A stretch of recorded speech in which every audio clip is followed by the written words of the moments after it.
Hello everyone, this is Bat-kun, and do not forget to give that like and subscribe to the channel. The anime begins at a school in Japan on a very rainy day, where we meet our dear Ken Usato, an ordinary student who goes unnoticed by society.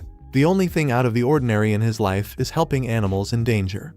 Unlike him, the student council members are the center of attention. The vice president is Kazuki Rusen, and the student council president is Suzune Inukami. Ken Usato is a person of primary misfortune.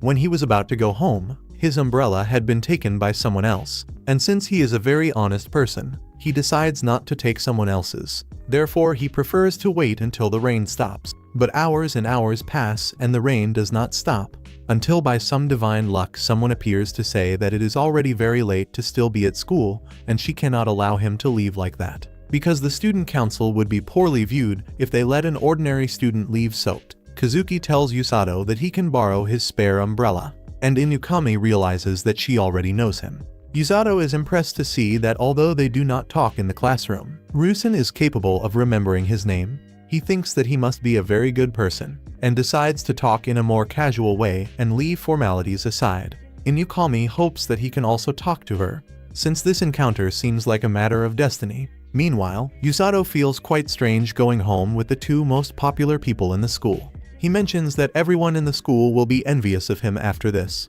but he says this out loud and apologizes to both of them. While they walk back home, Usato is surprised to see that they are more ordinary than he imagined. They are merely more handsome and more talented, but it is nothing out of this world. Kazuki is coveted by the girls, but the boys do not approach him. As for Inukami, she seems like someone even more inaccessible, but she turned out to be a very cheerful and fun person. She responds that she is just an ordinary girl, but Kazuki mentions that she should not lower herself so much. After all, she has the best grades, is also very good at sports, and is a great person.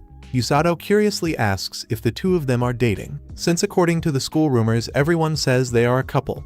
They respond that this is not true. They only spend a lot of time together because of the student council activities. They know that everyone thinks so, but the only person until now who asked directly was him. Usato apologizes for thinking it was rude on his part, but Inukami says it was a compliment, because at least he does not talk behind their backs like the rest of the people. They continue walking and Inukami asks Usato what he plans to do after finishing high school, but he has not yet thought about what to do with his life, which university he will go to, or what crimes he will commit. Kazuki comments that she had also already asked that same question, and she responds that it is just curiosity, since she also does not know what she wants to do. All the goals she defines she fulfills very easily, and it becomes very difficult to manage to place herself in a challenge. Usato observes her and thinks that although they are not the same, he can understand a little how she feels. But out of nowhere while they walk, Kazuki and Inukami begin to hear bells from afar, but Usato is unable to hear them. The bells become increasingly stronger, but Usato continues without hearing them, and when he approaches them, a magic portal appears at their feet. Instead of being terrified, Usato mentions that it could be a portal to another world. Kazuki asks what he is talking about, but even Inukami herself is excited, and she cannot stop thinking that they could be teleported to a magical world, imagining the monsters, heroes, and magic, which surprises Usato to see that she is interested in things like that. The flash of light takes them, and Usato awakens along with his companions in a royal hall before a king and his soldiers. He asks who all those people are, but nobody has any idea. And seeing how Inukami is, she is extremely happy, enchanted to have been summoned to another world. But Kazuki is another case. He demands that they give an explanation of where they are, in addition to why they were taken to that place. The king introduces himself as Lloyd and gives his full explanation. He summoned them to this world to save it from the demon lord. And obviously, they are the chosen ones. And the perfect image that Usato had of his crush begins to dissolve, because he cannot believe that she is excited about everything the king is saying. He explains that 2 years ago they were attacked by the demon lord. They managed to expel him, but the demon lord has been gathering forces, and they do not know if they will manage to resist if they receive another attack from him. For this reason, they use the forbidden summoning ritual to bring people from another world to face the demon lord. But Kazuki demands that they send them back to their world, because they took them without permission and their families are waiting on the other side. Unfortunately, the ritual only works to bring them to this world and not to return them. Kazuki becomes aggressive, but the soldiers stop him, and Ken Usato tries to calm him down. Otherwise, they will end up dying right there. Lloyd kneels before them and declares that he will find a way to send them back to their world, but asks that they please help them while they find a way. All the soldiers bow following the king's example, and Inukami asks the king why they call them heroes when they know absolutely nothing about them. So the king orders his priestess to explain, and she reveals that before being summoned they should have heard some bells. The ritual only brings outstanding people from another world, and if they heard them, it is because they are chosen. Unfortunately, Ken Usato does not fit to be there. In other words, Ken Usato ended up there by mistake for being with the wrong people at the wrong time. After that, they are taken to another room to measure their magical capacities with a crystal ball. Meanwhile, Kazuki asks Usato if he is okay with everything that is happening. He responds that it would be of no use to remain angry. Now they just need to find something to do. Kazuki finds the way he is handling this impressive, but Usato says that he should be impressed by Inukami, since she is being very optimistic about the whole situation. Upon evaluating her magic, the crystal ball turns yellow, illuminating the entire room. It is informed that she has an affinity for lightning magic and possesses a lot of mana within her, which makes her very happy because for her it is a dream to have magic of that element. When it is Kazuki's turn, the crystal ball turns white, and the examiner becomes excited to see that he has an affinity for light magic. Inukami says that he will be able to fire laser beams and use swords of light. But Usato comments that Kazuki is not understanding anything, because that is very much nerd stuff. She says that he has a very sharp tongue, but she likes that. Meanwhile, Usato completely loses the image of perfection he had of his beloved. The examiner tells Kazuki that his magic is extremely useful for fighting against demons, since obviously light destroys evil. It is a very useful power that few people possess. Now it is Usato's turn, and upon evaluating his magic, the sphere turns green. While he thinks that he only wants to be able to help his companions, both he and the others are enchanted by the emerald color of his magic. But the examiner on the contrary assumes an expression of panic. She drags him away to show him to the king, and upon arriving before him the king asks how the evaluation went. She responds that both were excellent. The detail is the magical affinity of Ken Usato. The king jokingly asks if by any chance he has an affinity for black magic, but she says that it turned green, making the king enter a panic as well. Usato has a very rare and powerful magical affinity, but when they are about to mention it, the king interrupts her, saying that out loud is very dangerous. They must take Usato out of the castle as quickly as possible, and they think of a safe place where they can send him. The king orders that the preparations begin, but Usato asks if he is someone dangerous, and if there is anyone else with the same affinity. The king reveals that there is one person, but he cannot allow her to discover that Usato has the same affinity. At that moment the doors open abruptly and Rose enters the royal hall, causing panic in everyone present. She wants to know how the summoning ritual went and if the heroes have already arrived, but the king tries in every way to get rid of her. Rose notices the presence of Usato and asks if he is a hero, but the king quickly says no, that he is just a young man who arrived in that world by mistake. Besides being a completely ordinary boy, Rose asks his name and Usato introduces himself. All nervous, she reveals herself to be the captain of the kingdom's rescue team.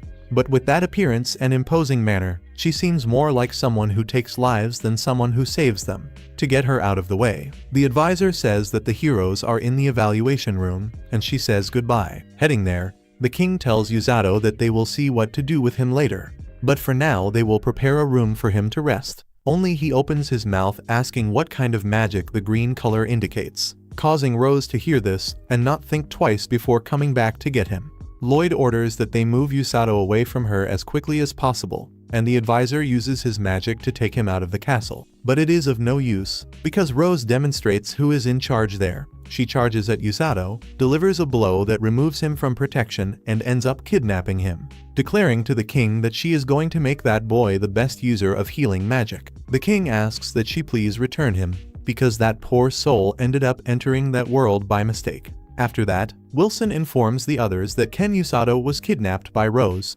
but there is no reason to fear, as she will not kill him or anything of the sort. The detail is that she took him very far away, with the rescue team in the outer areas. The crystal ball indicated that Usato's magic is healing magic, and the rescue team looks for users of this type of magic because they are very rare. Rose is a user of this magic and wants to train Usato. The problem is that her methods are unconventional and her subordinates are a case of their own. On the other hand, Rose explains to Usato what his type of magic is and that she took him with her for that reason. From this moment on, that will be his home. Rose calls her subordinates and a very peculiar group appears, with the appearance of very dangerous criminals. They introduce themselves as Miu, Tom, Gu, Alex, and Gonal, but instead of giving a warm welcome, they end up intimidating him. Usato thinks he is going to be used as an offering for a sacrifice, but Rose pushes them away with a kick, ordering them to stop scaring him, and the men apologize, saying they only wanted to be friendly, but it seems they do not understand the meaning of that word very well. These are Rose's subordinates, but none of them are healing magic users. In the rescue group, there are 2 more people with this magic, but they usually work away. From now on, she will be responsible for teaching him how to correctly use healing magic. But Usato politely requests that he would love to change masters, because his body is screaming to get away from that woman. But Rose simply ignores him and orders him to prepare himself, as from the following day they will begin his training. The men feel pity for poor Usato, because his boss is going to train him personally, and he himself wishes to be in hell rather than with her.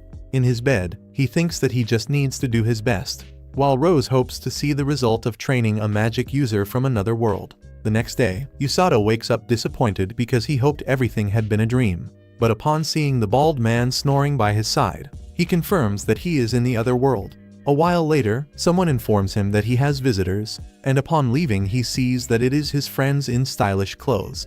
They were worried because they heard he was taken by force. Clearly it was a kidnapping, but Usato calms down saying that he is still alive, for now, but he remembers that his hellish training begins that day, and he has no idea if he will remain alive the next day. Inukami asks if he is sure he wants to do this training, and Usato responds yes, because it will be useful for them. Furthermore, there is nothing better to do, but let us agree, in their place it would be better to explore that magical world. Kazuki is surprised by his determination, while Inukami encourages him, for they also begin their training that same day, and they know they need to give the best of themselves. They are curious to know what kind of training they will have, and Kazuki thanks Usato because thanks to him he made up his mind. He will also give his best in that world. The 2 return to the castle carrying various vegetables they received from the rescue team. Meanwhile, Usato hopes that Kazuki is doing well, since he was taken against his will to that world and must be going through difficulties. Perhaps Inukami feels the same way. But no, she is doing very well. She knows she will give her best. At that moment, Rose appears to warn him that that place is not a prison, and he is free to leave whenever he wants, as long as he is not training.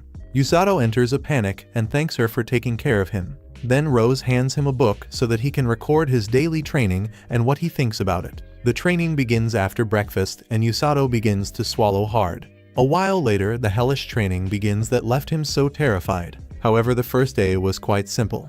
He only needed to feel the mana within himself to learn how to extract it from his own body. On his first day, he concentrated on feeling the mana and reading a history book. At first, he did not know if he would be able to because he does not know the language of that world. But the people who are summoned obtain the translation. Rose shows that the kingdom of Linge is right next to the demon kingdom. For that reason, they are the first target of the demons. He needs to learn everything the book shows, as it speaks about the kingdoms, besides the different races and the demons of that world. Usato believes that if all the training is based on this, it will not be difficult at all, but he does not know what awaits him. On the second day, he runs the entire day, and on the third he had to run until his legs no longer responded.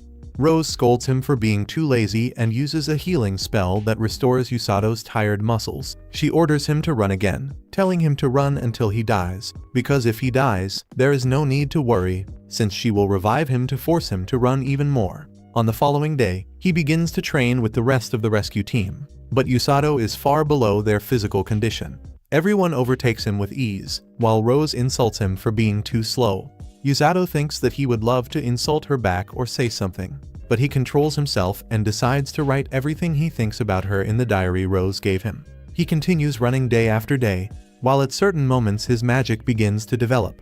On a rainy day, he slips and falls into a puddle while thinking that Rose is a heartless woman.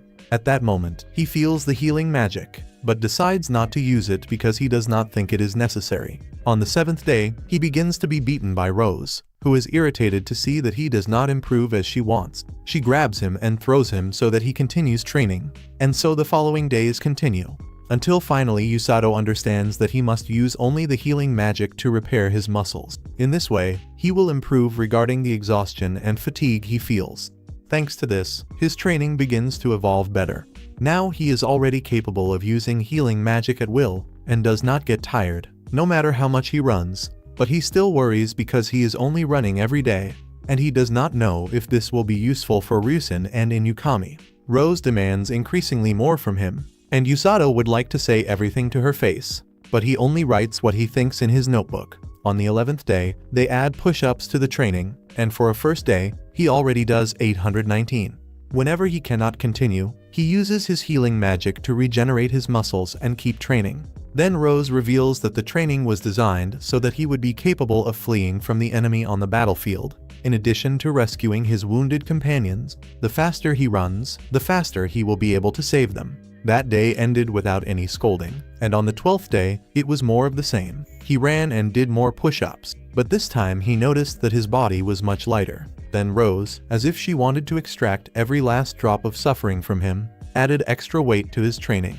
On the 11th day, Tom stole his lunch when Usato got distracted going to get water. An irritated Usato throws a glass of water in his face and goes after him to give him a beating for having stolen his food. But Tom ends up fleeing, because fighting is forbidden for the rescue team. Usato quickly grew accustomed to the extra weight, and Rose noticed this, while he begins to think that perhaps they are brainwashing him. A week later, Ryusen and Inukami go to visit him. But this time they are accompanied by Princess Celia and the army commander Siglis. They are informed of where Usato is, and upon seeing him, everyone is impacted by the type of training he is doing. For the boy is doing push-ups with a concrete block on top of him and Rose mounted on his back. Siglis becomes very angry upon seeing how inhuman Rose's training is.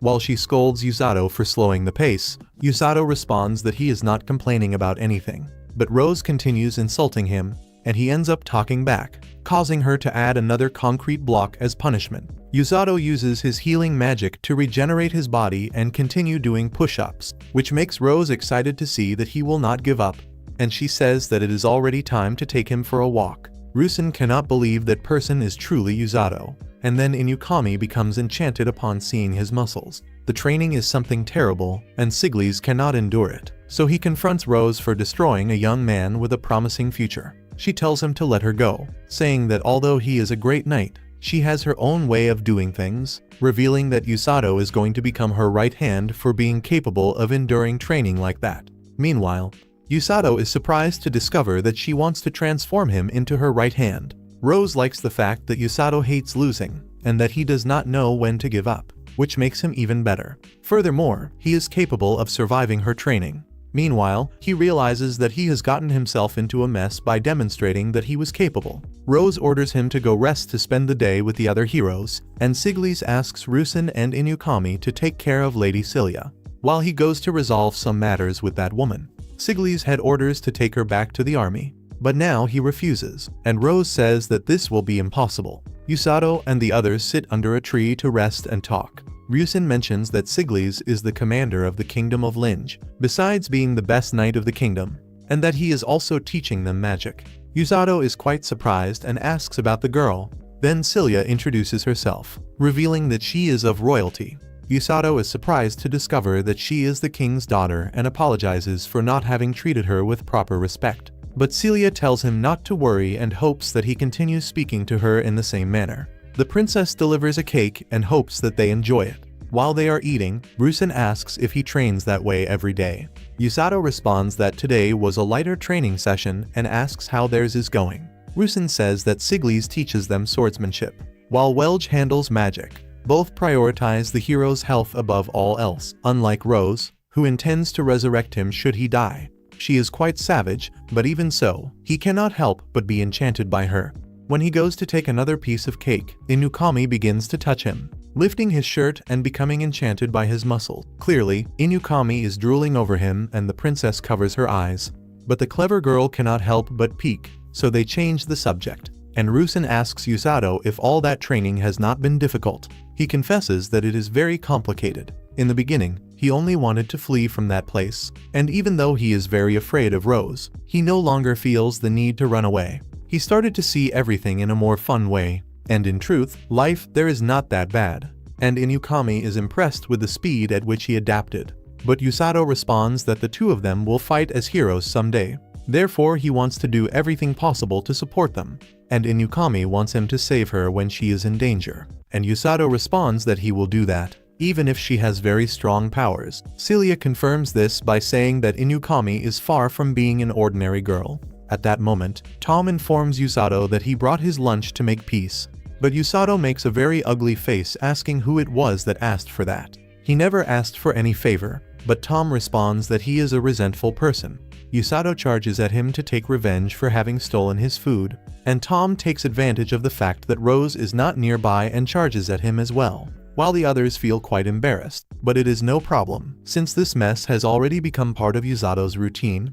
Apparently, there he feels free and adapted much faster than they did, which motivates Rusen even more to improve his training. His friends leave and Inukami observes Yusato, reflecting that the three of them were summoned for some reason.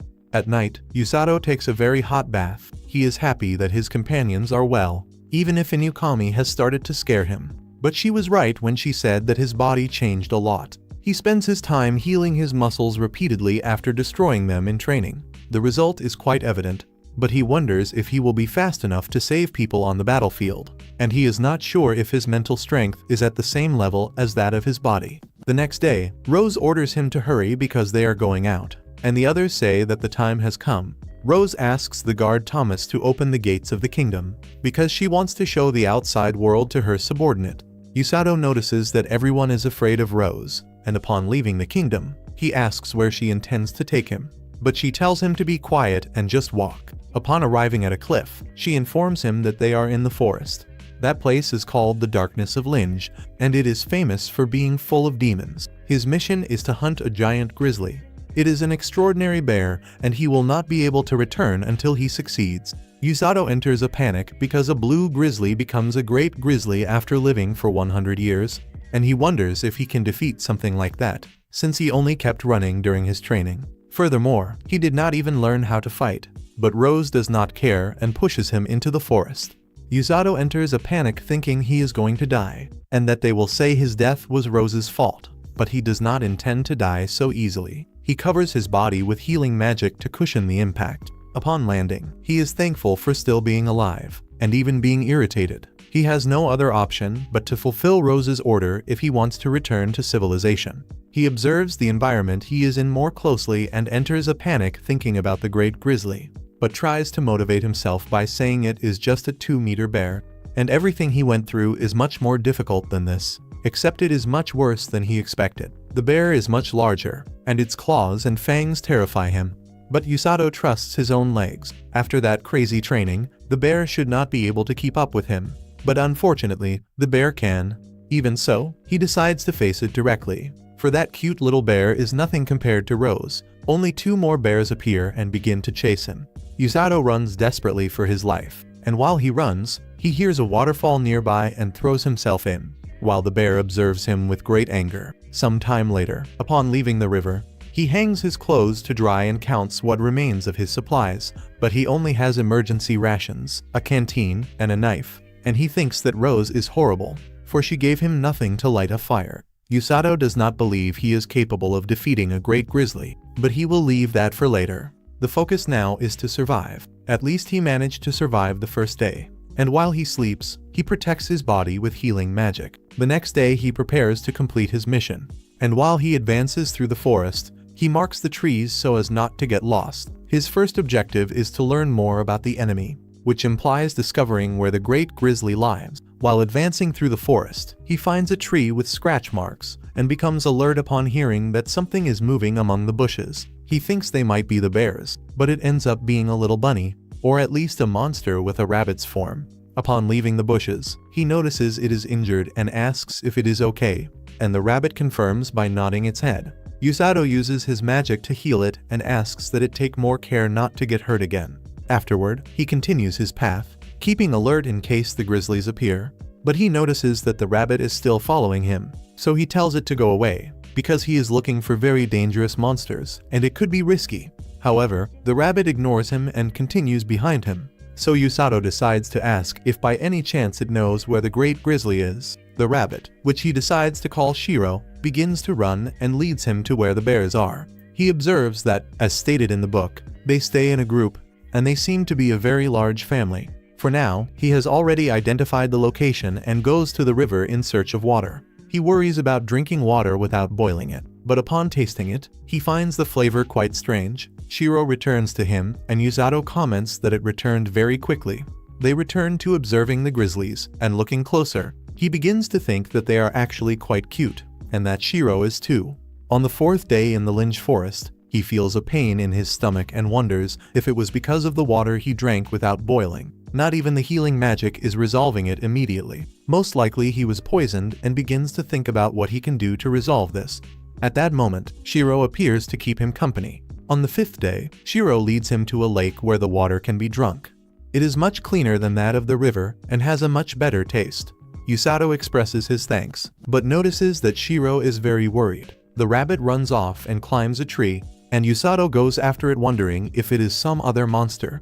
Shiro seems very frightened, and Usato wonders what could leave it like that, since not even the bears scare it. He begins to hear noises in the forest, and a giant serpent moves among the trees. Usato enters a panic upon seeing it, because there were no records of it in the book he read, and that creature emanates a strong bloodlust. He decides to stay away from it, and 4 days later he continues observing the bears, but still does not decide if he will attack them. Just being able to observe them already makes him feel better.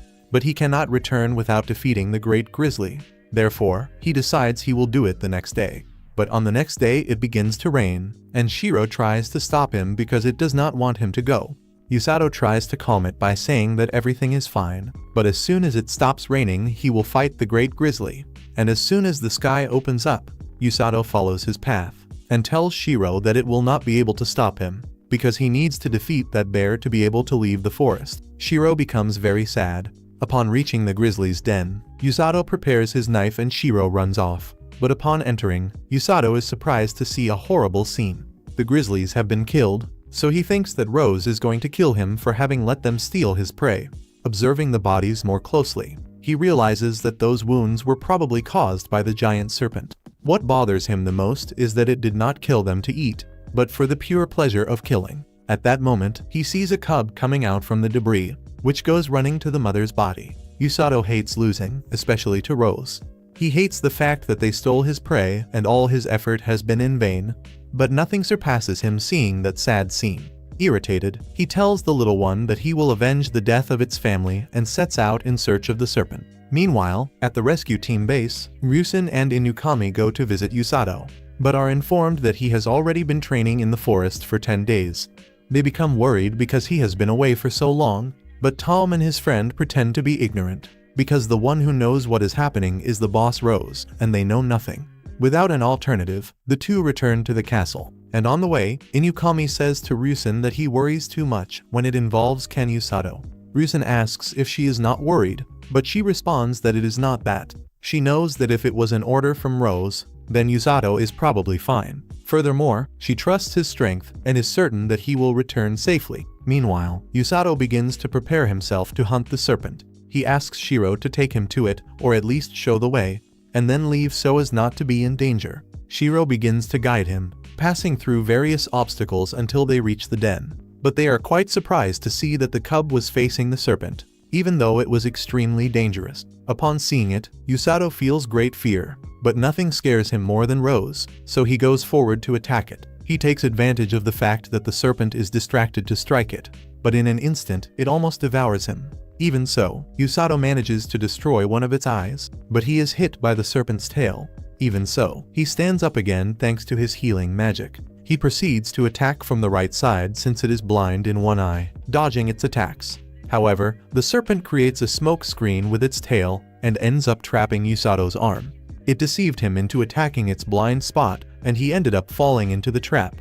But inside its mouth, his hand with the knife still remains. Usato pierces the serpent's head and manages to free himself. However, he is affected by the poison. He He comments that it is unfair that in addition to being enormous, it still has poison. But fortunately, Usato learned to heal himself from poisoning because of that stomach ache he had before. He advances again against the serpent, but it attacks him with its tail. By luck, the little grizzly stops it, and Usato, seeing this, says that he will take care of the rest. He climbs on top of the serpent, and with just one blow destroys its skull, making it fall and finishing it off. As he drives the spear into its head, the serpent contorts, but finally it is defeated. The grizzly approaches Usato, and he becomes quite nervous, but notices that the cub sniffs him and is grateful for the help. He would like to heal the little one's wounds, but at the moment he is using all of his mana to neutralize the poison in his body, and he cannot even stand up. But then the serpent stands up again. Usato is in shock and tries to get up desperately. The cub tries to help him, but Usato screams for it to flee. Even so, it does not want to leave him alone, and the serpent attacks, while Usato thinks of Ryusen and Inukami and Rose, remembering that he is going through all that because of her, and begins to curse her with all his strength. At that moment Rose appears, beautiful as always, taking down the serpent with a kick, complaining that that thing could have died sooner without so much effort. Usato falls to the ground and asks what she is doing there, and Rose responds that that little friend of his warned her about what was happening. She reveals that his name is Kuru and he is her mascot, and that she asked him to look after Usato. Usato comments that the rabbit seemed injured, but in reality it was all an act by Kuru. He cannot believe that the rabbit set all that up to gain his trust. Rose reveals that she was always nearby, prepared to intervene should it be necessary. Her plan was to interfere as little as possible, but she did not expect that creature to appear. Usato asks if she knows that monster, and Rose explains that it is a creature created by the Demon Lord's army. In the last invasion of the kingdom, Siglis was unable to defeat it.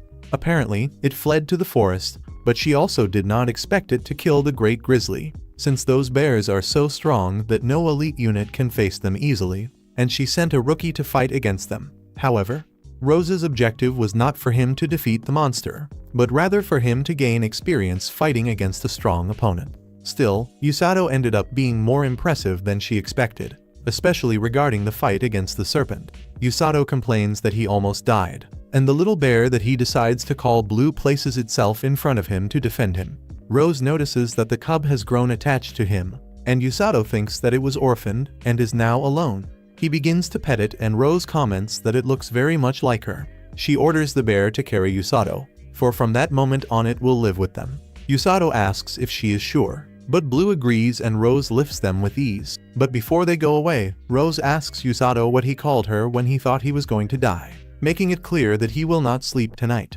Even so, he passed the test with excellence. Rose comments that he proved his worth, and even without mastering the basics, he has what is necessary to be at her side on the battlefield. He can endure pain and possesses both physical capacity and a strong mind. The other users on the rescue team have not reached this level, so he can be proud. She mentions that they might manage to survive, and Ken Usato asks what she is talking about. Rose reveals that the Dark Lord's army will attack soon. Meanwhile, the Dark Lord asks the third commander of his army, Amira, how the preparations for the invasion of the Kingdom of Linge are going, and she informs him that the units are ready for battle and will soon begin to advance. Usato cannot believe that the war is almost starting, and Rose warns that he will be with her on the front lines healing the wounded, because they will be on the battlefront. Usato asks why he will be on the front lines and what happens to Tom and the others, as well as the other two healers.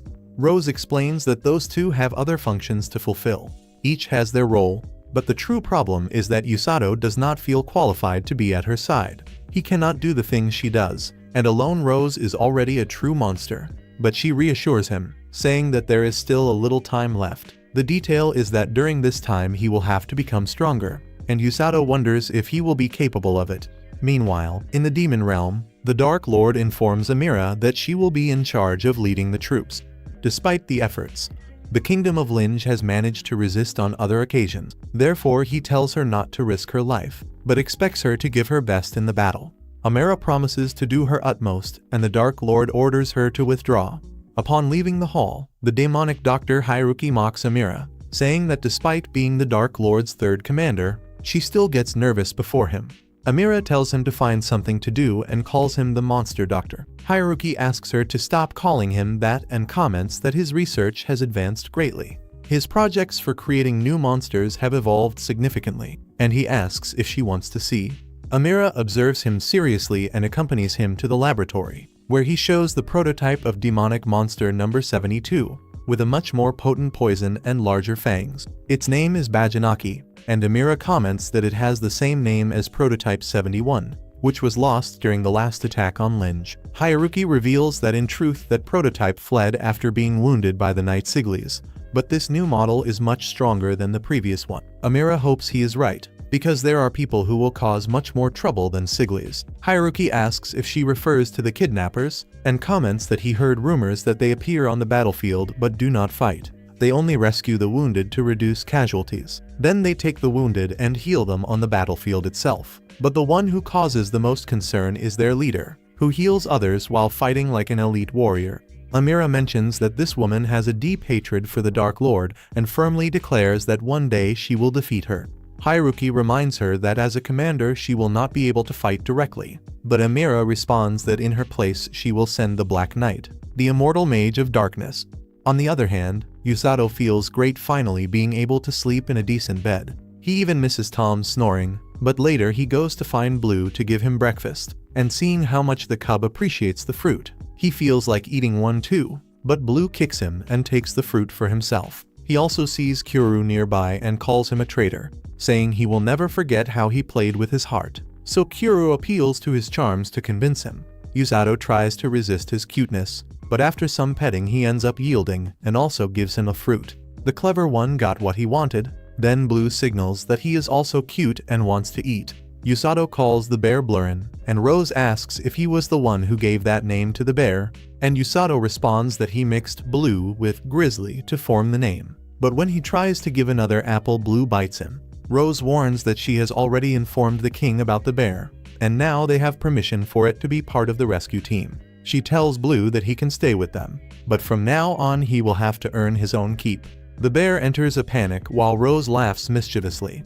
Yusato asks what she wants the bear to do, and Rose forces him to carry it and run with it on his back. They are going to do a simulation, and he must imagine that the bear is someone who needs rescue. She makes him run with the bear on his back, but Yusato thinks he is just carrying more weight. If he manages his mana well, he will be able to overcome this. However, Rose screams that the soldier is dying, and he needs to hurry. Furthermore, the other members play the role of obstacles, as if they were on a battlefield. Then Ken Yusato screams, asking what they are doing.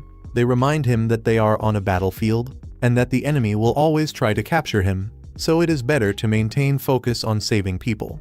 Yusato has already been running for 1 hour and dodging all the madmen who appear in his path. Alex throws stinky balls at him, while another member, after he has been running for 3 hours, launches an avalanche of logs. After 4 hours, Yusato begins to get much more tired, and Kyoru appears in his path.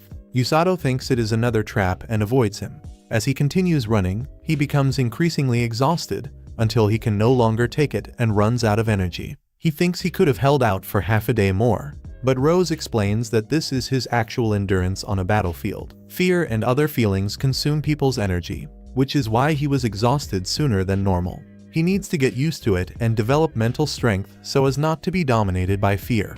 Yusato uses his healing magic to soothe his mind, and Rose says that after he recovers his mana, he must spend the afternoon running around the city. Yusato asks if he needs to carry Blurin, and Rose responds that it is obvious, as that is the whole idea.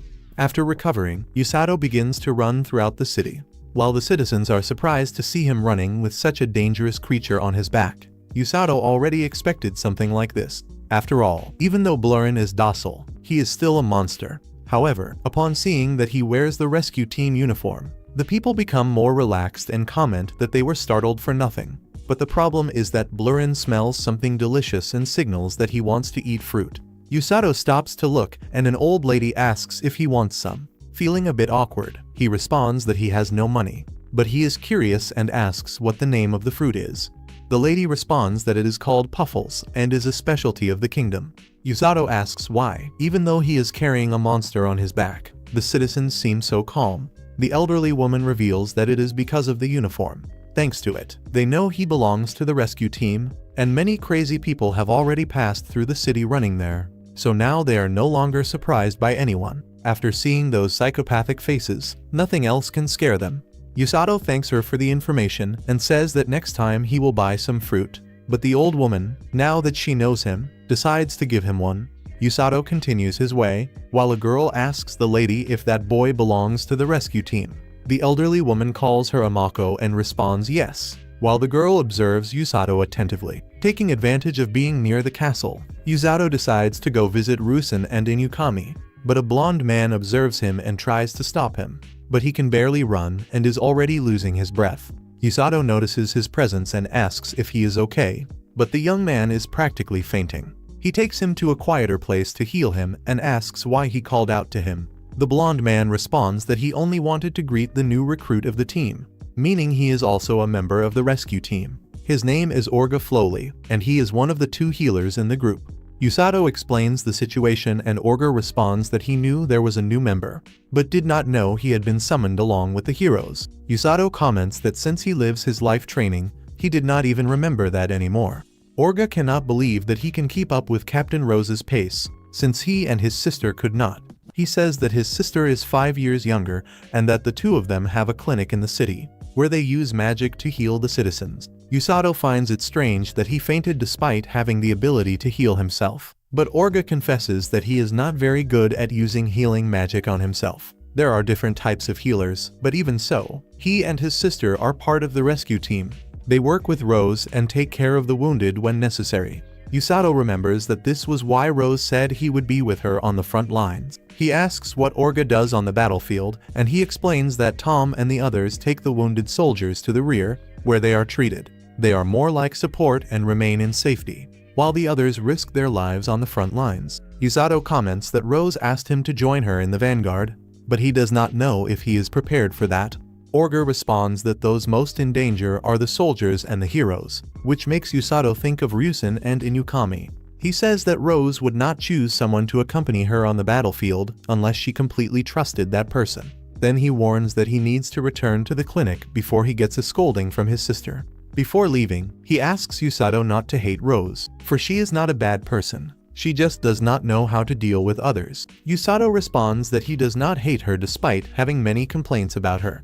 After that, they say goodbye and Yusato continues his training, while Orga feels happy knowing that Rose has finally found someone who can stand by her side on the battlefield. At that moment, his sister arrives to scold him for wasting time. She says she cannot leave him alone because he might end up dying.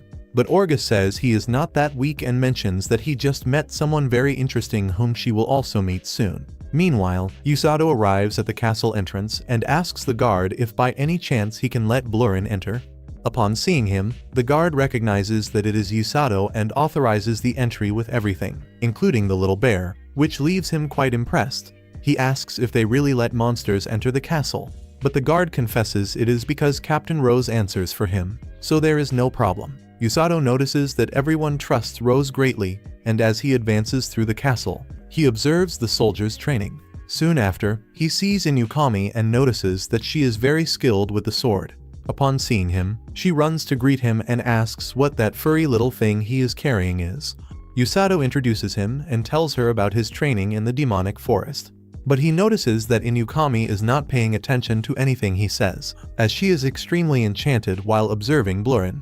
She asks if she can pet him, and Yusato says there is no problem, adding that if he bites, she can just heal herself afterward, which does not leave her very reassured. Even so, Inukami is confident, since as a hero she believes animals will like her. However, Blurin gives her a slap. Yusato says he is a bit shy, and that she does not need to be sad, but contrary to what he thought, she is enchanted by the touch of his little paws. Yusato suggests calling him by name to see if he reacts, but upon trying, Blurin ends up biting. Actually, he bites both of them so they will stop bothering him. Inukami feels as if she has not seen him in years, and Yusato, noticing her hands, becomes worried seeing them injured. This happens because she trains constantly. Like a true knight, Yusato heals her wounds and says she should take better care of her hands. She blushes and asks if he came to see her. But Yusato bursts her bubble and says he came to visit both of them. She responds that his honesty is his only flaw. She reveals that Rusin is not available at the moment, as he left the kingdom with Siglis to face some monsters and gain experience. Meanwhile, Rusin asks Siglis if the Demon Lord's army really is going to attack them soon. Siglis responds yes, and that this time it will be with a much more powerful army, but that they now count on the support of the heroes, which encourages the soldiers a bit and makes them more confident. Even so, Rusin does not seem totally convinced. At that moment they are surrounded by a group of red wolves, and they prepare to fight. Meanwhile, Usato hopes he is doing well, and Inukami comments that when Rusin returns, it will be her turn to go out and gain experience. However, Usato believes she will have fun out there, which makes her quite irritated, causing her to ask him to worry about her as well. After a while they say goodbye and Usato continues his training, and Inukami notices that he now speaks with much more confidence, but this does not bother her in the slightest. Rusin is training and Inukami is also putting in a lot of effort, all because of the approaching war. If they are going to fight, Usato wants to be prepared to help them. He does not want to stay hidden while his friends are in danger. In the other world, he only admired those who could do what he could not, but now he is not the same person. He wants to act as well. At night, he leaves Blurin resting, and upon returning home, Rose asks how his training went and if he has already grown accustomed to it. Usato says he feels much better, but prefers to continue training a bit more. When Rose is about to leave, Usato interrupts her, saying she asked him to become more resilient. He barely survived facing the serpent in the forest, which is why he was terrified to hear her speak about the Demon Lord's army. He did not want to step onto a battlefield, but on that day he felt something stronger than fear. He knows he cannot fight or kill anyone, but he can save Rusin and Inukami and anyone who needs help, because he is also part of the rescue team.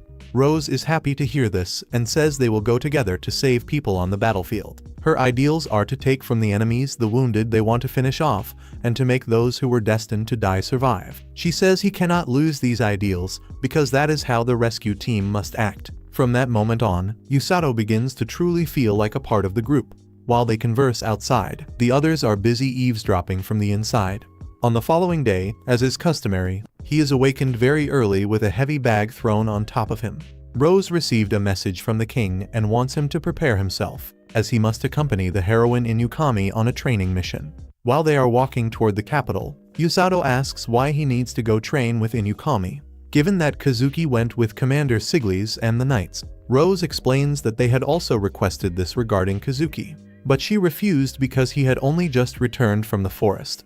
However, this time the king himself made the request personally during the night, so she cannot refuse him again. She mentioned that she would go with a healer in case any emergency occurred, so he will be able to relax for 2 or 3 days while he is with Inukami.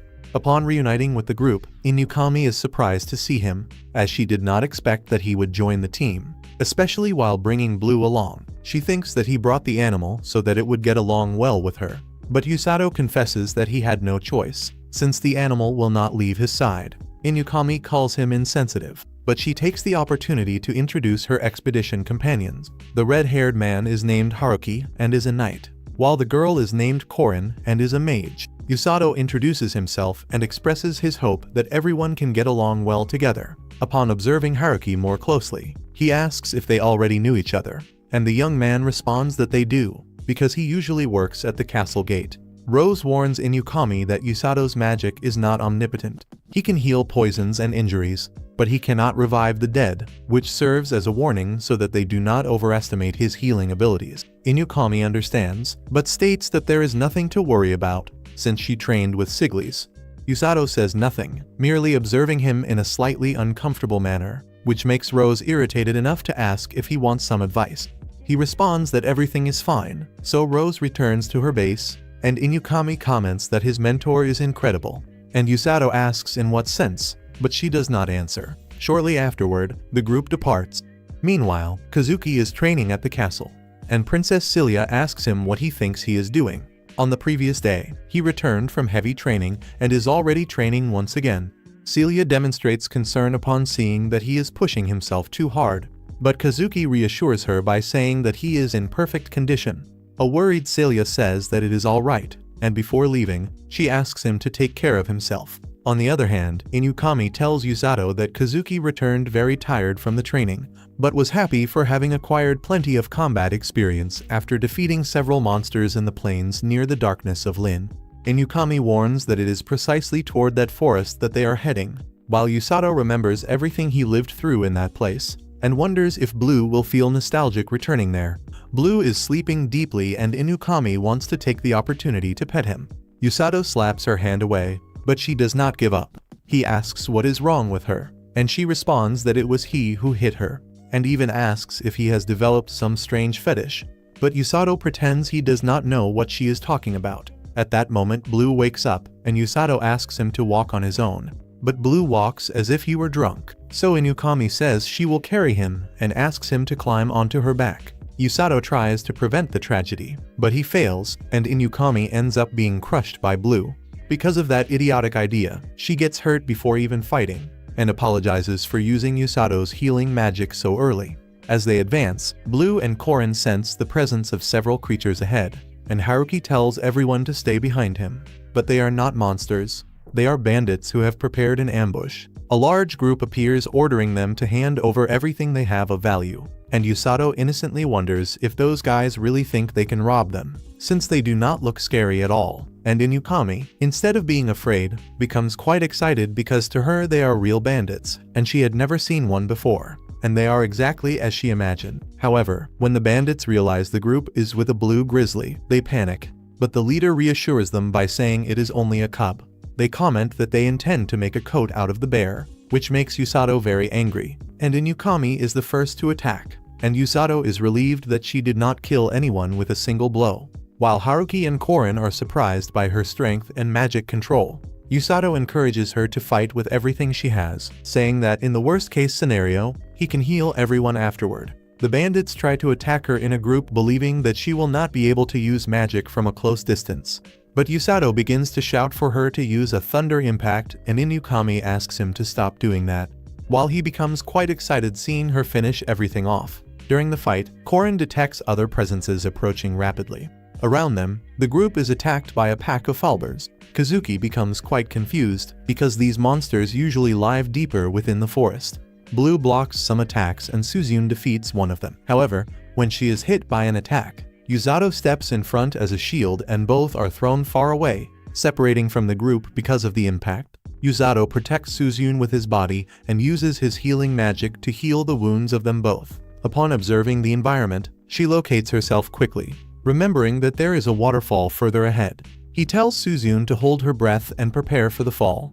Sometime later, Suzune tries to wake him up and carries him to a safe place. She says that she is a woman who always pays her debts. But Yusato responds that he is fine and comments that the situation was a bit embarrassing. She tells him to stop being annoying and pushes him lightly, surprised by the speed of his recovery. Yusato confesses that he was just resting after having pulled her out of the water, but in reality, he was sleeping. Afterward, he asks to heal her wound and removes the scar from her face, and Suzune apologizes for them having ended up in that situation.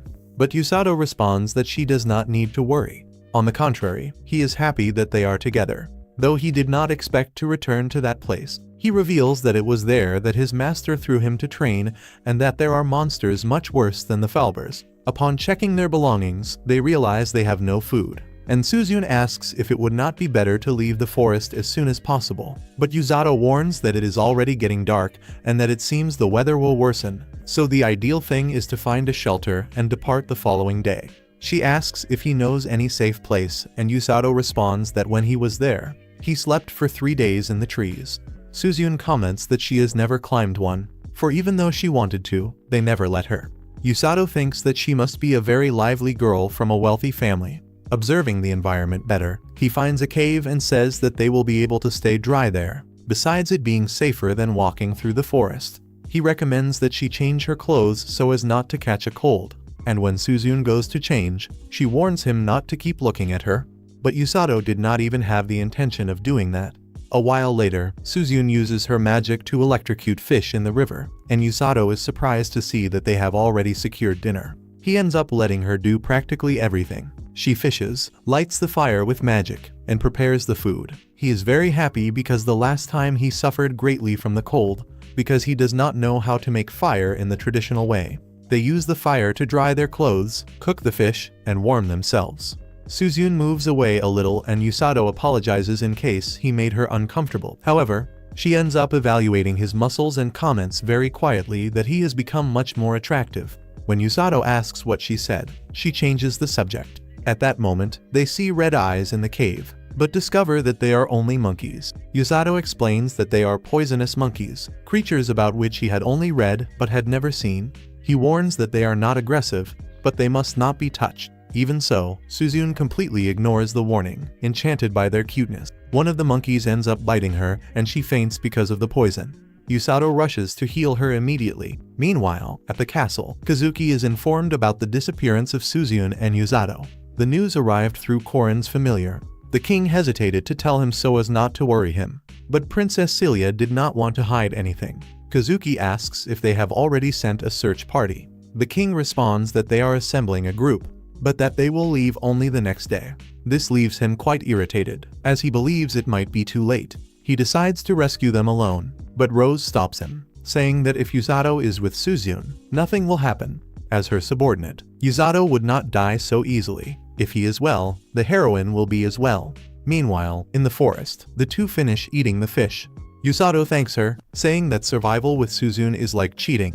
She gets irritated, thinking that he is only treating her like a survival tool, but he explains that he is just being grateful. Seeing that she is tired, Yusato suggests that they sleep in shifts and asks her to sleep first. However, Suzune refuses, saying that he used a lot of magic to heal her and it is better for him to rest first. While he tries to sleep, it begins to rain and Suzune asks if he has already fallen asleep, and Yusato responds that he has not yet. He asks what is happening with her, and Suzune asks what he thinks about them having been summoned to that world. Yusato asks in what sense, and the girl asks if he does not miss his home in the real world. Yusato says that it is a very complicated question, because he wants and does not want to return at the same time. For her part, Suzune confesses that she does not want to return to her world, and, after a moment of waiting, she asks if he does not intend to ask why. Yusato responds by asking if she wants him to ask, and she says yes, obviously, but he says that he can already imagine why she does not want to return,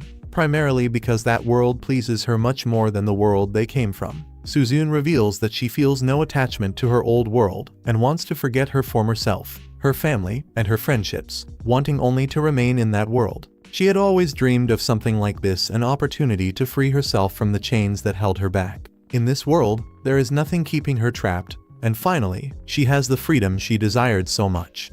Yusato does not think it is wrong for her to think that way, and Suzune is quite surprised, as she thought he would be disappointed to hear her say it. However, he has always felt the same way. He always wanted to change his boring life and himself, so he feels they are in the same boat. When they arrived in that world, his only concern was not to get in the way of Kazuki and her, which is why he always pushed himself in his training. But now he is part of the rescue team and intends to protect Kazuki, her, and everyone in the kingdom. He asks what she wants, and she confesses that she wishes to be a heroine and protect that place. Therefore, they will save the people of the kingdom of Lina together. Because their old world has no importance at all, they will protect the place where they feel like themselves. Suzune feels that Yusato is now someone much more reliable, and he responds that she is more human now than before, because in their world, she was like an unreachable flower. In turn, Suzune always thought Yusato was someone very cold, but she confesses she prefers them being good friends instead of him acting like a fool admiring her as he did before. Yusato becomes embarrassed and very nervous, and to avoid the discomfort, he says he is going to sleep. While the girl asks if he has been healed, she is happy that they can now speak with such confidence, and the following day, the two set out to find the rest of the group. As they move forward, they hear various noises around the bushes and prepare for any possible enemy. But Blue appears from the bushes and leaps on top of Yusato. Kazuki has an expression of relief and is very happy that both are well. After being healed by Yusato, he mentions that Blue ran off while they were searching for him in the forest. He assumed Blue had found them, which is why he followed. And in the end, he praises Blue for having done an excellent job. But Blue continues sniffing until he reaches his old home. Yusato mentions that this was where Blue used to live, but a massive serpent killed his parents, and he feels sorry for him. After a while, Blue returns to them, and they realize that Blue has decided to return with the group, so they continue their way back to the city. Upon arriving at the kingdom, the king is happy that they are well. She apologizes for having made him worry, but the king apologizes for having placed them in a difficult situation. Furthermore, they involved Usato, but he responds that he is already used to this type of situation. Next, he realizes he almost said too much and tries to correct himself by saying that in his previous job, he also explored forests. The king asks how his training with the rescue team is going, but Usato does not know how to respond. Very nervous, he says that everything is going very well, and the king is pleased to hear this. While Rose observes him like a puppy that has done a good job, he notices that that smile is one of satisfaction and believes that Rose probably brainwashed him without him noticing. The king declares that Suzune will resume her field training at another time and asks her to rest for now. One of the assistants announces that they may leave, but Rose and Siglis must remain in the room with the king. Usato observes them with a sense of strangeness, and upon leaving the royal chamber, Suzune asks what is worrying him.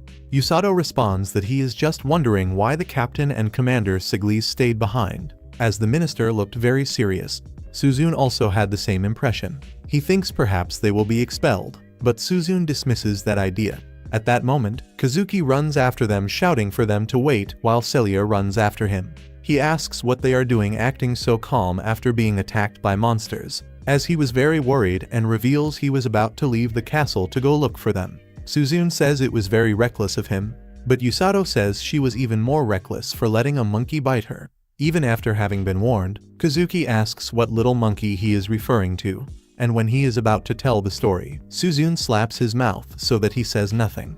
A little later, Kazuki mentions that when he was about to go to the forest, Rose ordered him to calm down, because as long as Usato was alive, both of them would be fine. She knew that he would not die so easily. After all, he is her disciple. Usato thinks that she said this because the difficulty of the forest was on easy mode compared to the last time. Rose trusts him completely, while Usato thinks that Kazuki is someone very pure and innocent for blindly trusting Rose's words, and tells him to preserve that innocence. He says that only the two of them are pure of heart, while Line and Suzune are not.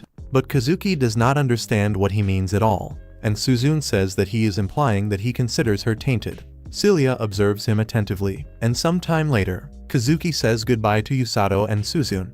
Celia comments that they have a very beautiful relationship, and Kazuki feels that they are now even better friends than before. But Celia says she is referring to Kazuki's relationship with them. When he is by their side, he radiates great happiness, and he responds that this happens because they all come from the same world. However, she becomes sad and asks if there is no space in his heart for her. Suzune calls her Celia, but he continues calling her princess. She then feels embarrassed and apologizes for having been so sincere. He says that it is all right, and from that moment on he will begin calling her only by her name. Meanwhile, we see that the king addresses Rose and Siglis to inform them that after interrogating the bandits who attacked Usato and the others, they said that upon crossing the field they saw far fewer monsters than usual. This seemed quite strange, but later they were attacked by some Falbers. If what the bandits say is true, is it possible that the monsters of the field have fled from something terrible that is coming toward them? It appears to be the Demon Lord's army, and it seems they have finally decided to act. The detail is that this time they will not underestimate them as they did the last time, and clearly, the demons will try to conquer the kingdom without holding back. The king orders Siglis to activate all possible units so that they are prepared for anything, and Siglis withdraws to act as quickly as possible, while Sergio also mobilizes to inform the rest of the ministers. Next, the king asks Rose to go and confirm what the Demon Lord's army is planning. It is not something related to her job, but there is no one better than her to perform this task. Rose asks him to stay calm. After all, she is the fastest in the kingdom. However, before she leaves, the king makes another request, asking if she would not like to lead the troops again. Rose refuses, saying that she is not as noble as the king considers her to be. She is the only healer to have come this far, and the king asks why she belittles herself in that manner. Rose responds that she is not belittling herself. She says that she accepted the death of her men and knows that she cannot heal the dead. But the scar on her right eye does not let her forget what happened. Lloyd says that it was not her fault, but Rose affirms that it was entirely her fault. Since her arrogance led all of them to their deaths, she realized that no matter how much talent and skill someone has, if that person dies, everything ends. That scar is her punishment, and she can never forget her sin. That is why she created the rescue team, because she wanted a unit that saved lives instead of fighting.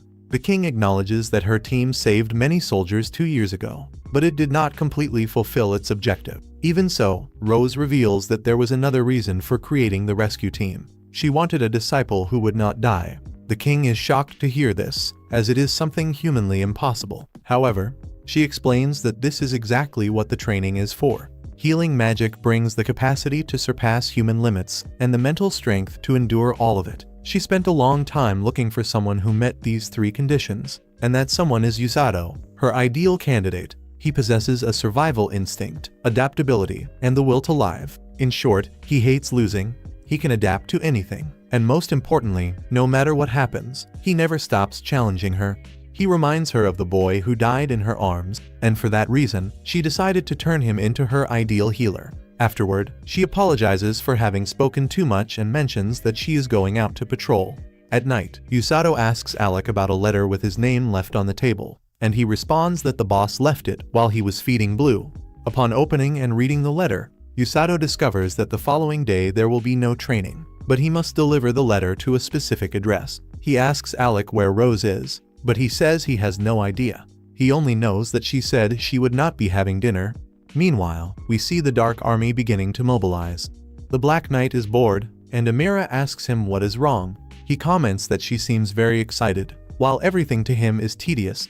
Irritated, she tells him that he should respect his superior. However, the Black Knight says that in the Second Army, they did not worry about their ranks. Amira does not care about that. Now he is her subordinate and must follow her orders. He agrees and leaves, but before going, he asks her to let him know when they finish the bridge. Hiro arrives, saying that she must be having a hard time, and Amira responds that it is better if he does not mock her. But he says he only wanted to see the progress of the bridge. The bridge is almost ready, and after that, they will invade the kingdom of Lina. At that moment, someone announces that there is a person on the other side of the bridge. Amira is not concerned, for even if it is a scout, it will be too late by the time they deliver the information. However, with a single attack, the bridge collapses. Amira asks what that was, and Hiro mentions that it seems they launched a log from the other side of the river. Amira cannot believe it, but upon looking closer, she realizes it is that woman, Rose. Furious, she wants to go after her, while Rose flees, having achieved her objective. By destroying the bridge, she bought a few more days. The next day, Yusato heads to an address marked on the map. It is a very detailed map, and as he walks through the streets, the citizens realize that he is someone from the rescue team. Yusato feels that he is drawing a lot of attention, even without having Blue with him that day. Soon after, he notices that people are looking at him strangely because he is walking calmly through the street. Passing by a fruit stand, he greets the lady, and she mentions that she just received the fruit that Blue likes so much. Yusato responds that he will take some, but will return later, as he first needs to go somewhere else. At that moment, we see the girl from before observing him, hidden behind the curtain. Upon arriving at an address and entering, he is received by Orga's younger sister. She realizes that he is a new member of the rescue team, and when Yusato tries to say his name, she interrupts him, saying she already knows it since her brother spoke much about him. She says it was something like armpit or castrated, or something involving a cat. Embarrassed, he says that his name is Yusato. She responds that her name is Yoru and she is 18 years old. When she asks his age, Yusato responds that he is 17. She explains that she is Orga's sister and that they are at the Blue Clinic. Yusato asks for Orga, and Yoru asks if he wants to see him working. So the two observe him as if they were spying on him. Since Orga gets distracted very easily, they see Orga healing a very small boy, and the color of his magic is very vibrant. His mana flows very easily, being quite different from Yusato's magic. Upon finishing, Orga asks if the boy is better, and the boy, very happy, tells his mother that he no longer feels pain. The woman thanks him for having healed her son, but Orga says it was nothing special. At that moment, the boy asks who those two are, and he finally notices Yusato. While they talk, Orga reads the letter sent by Rose and becomes worried, analyzing it with attention. While Yoru comments that she had stopped training with the rescue team, because like Orga, she is better at healing others than herself. But the main reason is that she was very worried about her brother. Upon hearing this, Orga laughs with embarrassment and puts the letter back in the envelope. She confesses that she felt a bit bad because when she joined Rose seemed very excited to train them. At that time, the rescue team was a newly created unit and everyone worked very hard. But it was useless because they could not handle the training and began to fear the captain. She always seemed very intense, but lately, she even seems happier. Yusato thinks that this happens because she uses him as a punching bag to relieve stress. At that moment, someone arrives at the clinic asking for help and says that a friend fell from a roof while repairing it and ended up falling on top of 2 other people. Orga asks Yusato if he wants to go with them. And upon arriving at the scene, Yusato notices that Orga is already almost out of breath just from running. Yuru comments that it is always like that. Upon examining the people, they realize they need to heal them immediately. Orga asks Yusato to take care of one of them while his sister takes care of another. While doing this, Yusato thinks that until then he had only healed Orga and Suzyun, and that the wounds were not as serious as those of these people. However, when the war begins, he will have to deal with even worse injuries. He is training, but he remains nervous. Orga says that he needs to calm down because no matter who it is or where they are, he has the power to heal whoever is before him. He just needs to trust in that. Yusato remembers that Rose trusts him and thinks that if she trusts him, he must also trust himself. Upon calming down, he uses his magic and heals the man. Later, Orga thanks him for his help. Yuru says that he was excellent, and Orga invites him to help them at the clinic whenever he has free time, as the 2 of them have difficulty managing everything, especially since Orga does not have much stamina. Yusato is happy about the invitation and says he will return another day. Yuru comments that Orga was incredible for giving that advice, but he reveals that Rose's letter was a warning for them to prepare for war, as the Demon Lord is approaching. Neither of them has combat experience, so they can only rely on their skills. He says he will do his absolute best. Yuru becomes worried knowing that war is near, but Orga reassures her, saying that as long as they are together, they will be fine. Meanwhile, Yusato buys some fruit from the lady, who gives him a few more for free. While walking back, the girl from before grabs his arm, and very seriously, she tells him that he is the only one who can see, and this is a future that only he can change. The girl uses her magic and shows him how horrible the war will be, with many soldiers dying, in addition to Rose, Suzyun, and Kazuki being killed by the Black Knight. Upon returning to his senses, Yusato is in shock at seeing such destruction, and the girl says she has done him a great favor, and that he must repay it by preventing this from happening. Then, she runs away, leaving Yusato in a state of panic. Yusato cannot believe what he saw and runs after the girl. He needs to ask what all of that was about, but he cannot find her. Meanwhile, she observes him from a window and confesses that Yusato is her only hope. A while later, he asks one of the guards if he has seen a beast girl.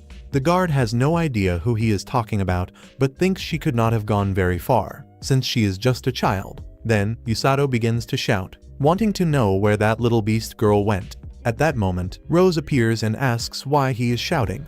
The guard panics upon seeing her and runs away, while Yusato comments that he perfectly understands the fear the guard has of her. Rose grabs him by the head and asks exactly what it is that he understands so well. Yusato responds that it is nothing and asks where she was.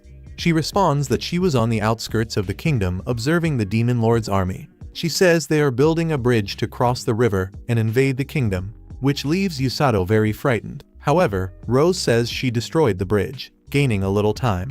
Yusato comments that what she did was not observing, and as a punishment, Rose squeezes his head again.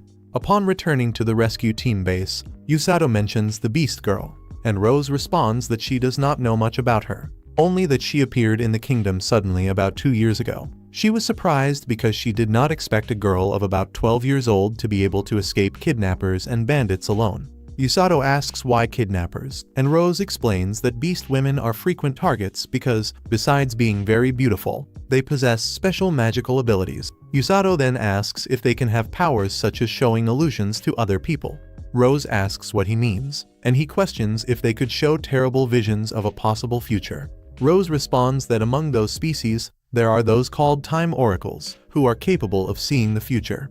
They are extremely rare and are protected very carefully in their territory. She asks why he has such an interest in the subject, but Yusato prefers not to tell the truth and lies, saying he only read about it in a book. He suspects that the girl might be one of those oracles. While they walk, Rose mentions that she is going to speak with the king and orders him to go home. Some time later, she reports everything that happened to the king, who thanks her for having managed to gain time and apologizes for putting her in danger. They know that the enemy is probably already building another bridge, so the time they gained is only a few days. After that, the invasion will begin. Everyone becomes worried, and King Lloyd informs them that he will make an announcement the following day, both to the army and to the citizens. He orders Sergio to prepare everything and Siglis to summon the heroes to inform them of the situation. While going to meet the king, Kazuki and Suzune wonder why they were called with such urgency. They think the time for battle is approaching. At that moment, they encounter Celia and try to act as if they are not worried. But she seems to perceive the truth and says her father is waiting for them. The two continue walking, and Suzune asks Kazuki if something happened between him and Celia, as they seemed a bit uncomfortable. Kazuki responds that it is nothing. But before entering the throne room, he appears to be pensive. Meanwhile, at the rescue team base, Yusato cannot sleep, not because of the noise and snoring, but because he keeps thinking about what he can do if the vision he had is real. He remembers that the girl said only he could change the future, meaning only he could prevent what he saw. Even so, he feels he is not capable of doing anything. Suddenly, some lights appear at his window. He is startled, thinking they might be ghosts. He gets up to check and realizes it is Kazuki.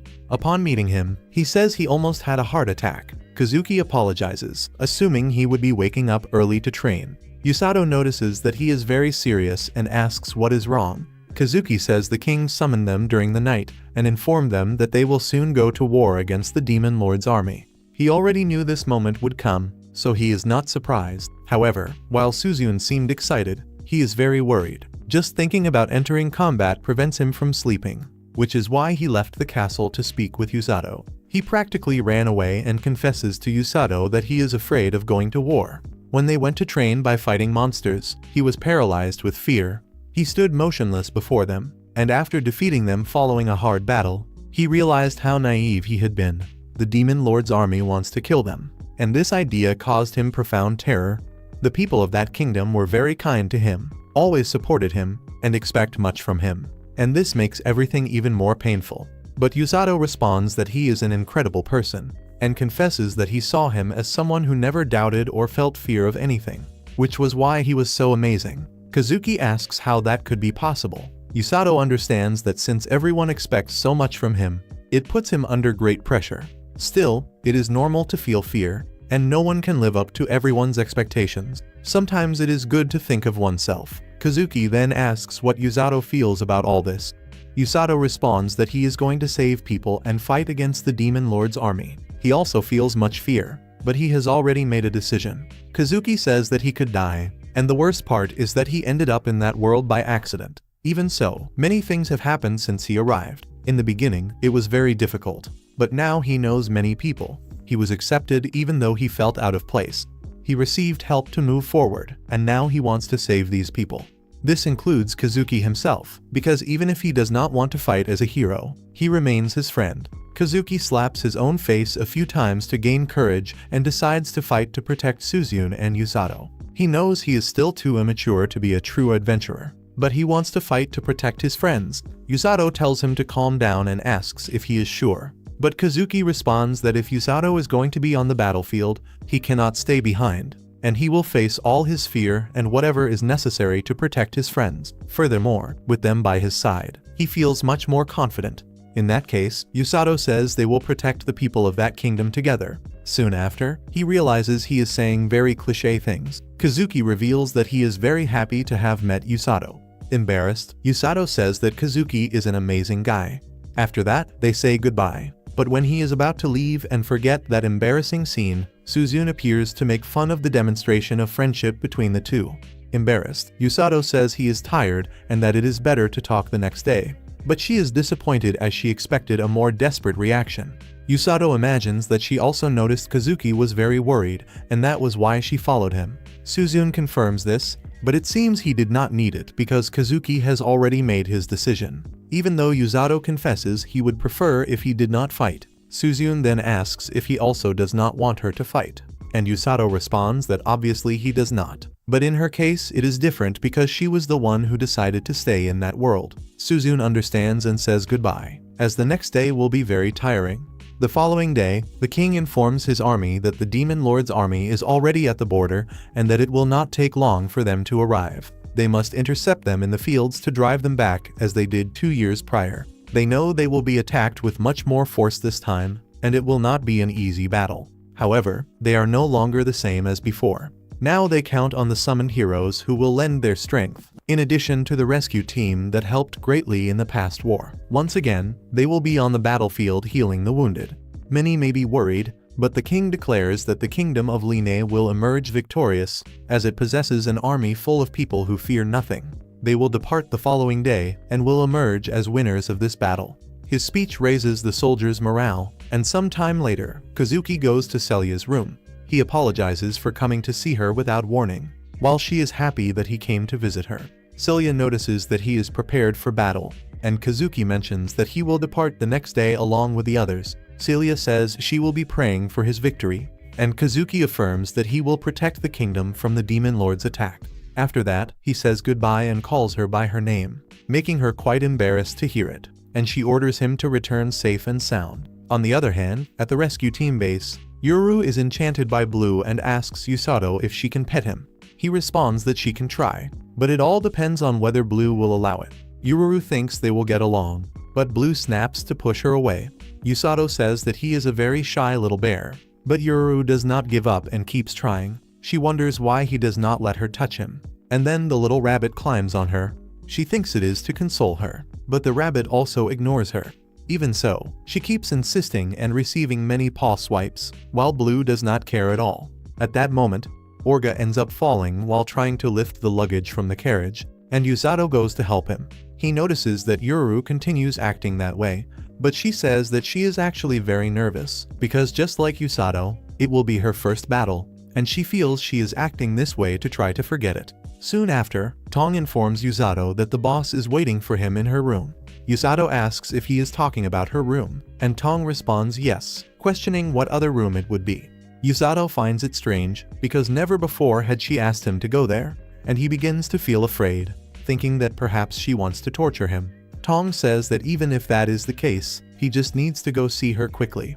Upon arriving, Yusato knocks on the door and Rose tells him to enter.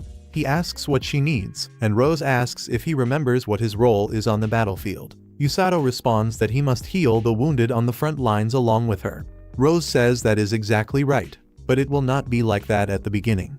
Tong and the others will take the wounded to the rear, where they will be treated along with Orga and Yuru, because it makes no sense to go to the front lines when there are no wounded. Furthermore, the front line is complete chaos, and they would be easy targets. She warns that when they go to the front line, he must take extreme care and always know whom he is going to heal. Yusato asks if she is saying not to heal enemies, but Rose tells him not to be an idiot. What she means is that he must not be an inexperienced healer. If there is a soldier with a light injury and he approaches to heal him, he will only get in the way. On the battlefield, it is difficult to distinguish allies from enemies, so he needs to be fast when deciding who truly needs help. She then hands him a box and tells him to open it. Upon doing so, Yusato sees that it is his uniform. Rose says that with it, he will stand out on the battlefield and tells him to try it on, as it is clearly for him. Moved, Yusato puts on the uniform, and Rose comments that it was worth toughening him up, because before it would not have fit him so well. Next, she grabs him by his clothes and, in a serious tone, says that healers are not immortal, and that if they die on the battlefield, it is over. The worst mistake he can make is not valuing his own life. Yusato responds that he already knows this because he does not want to die. But she slaps him, saying that is not what she is talking about. Anyone would say that, but she has already seen many die after saying the same thing, and others regret it so much they would prefer to die. He needs to take his own life seriously. A member of the rescue team must protect himself and is not permitted to do anything stupid like sacrificing himself, or else she herself will take charge of killing him before the enemy does. Yusato perfectly understands her words and responds that he will protect himself and everyone else. Rose asks if he is sure, and Yusato recalls that it was she herself who said he needed to prepare himself mentally. Proud, she tells him not to forget.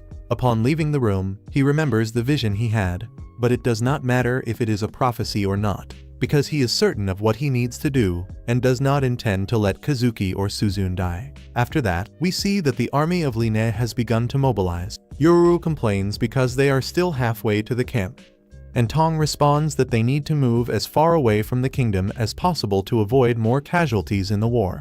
Yuru understands, but says that all of this is the fault of the demons. Yusato asks Rose what the demons are like, and she explains that they are demi-humans with twisted horns on their heads. They have a human appearance but possess more mana and terrifying physical strength. Even the most basic soldiers are difficult opponents. Yusato understands that they are much stronger than humans. Rose asks if he is thinking about running away, and Yusato responds that there is someone even more frightening than the demons, so he is fine.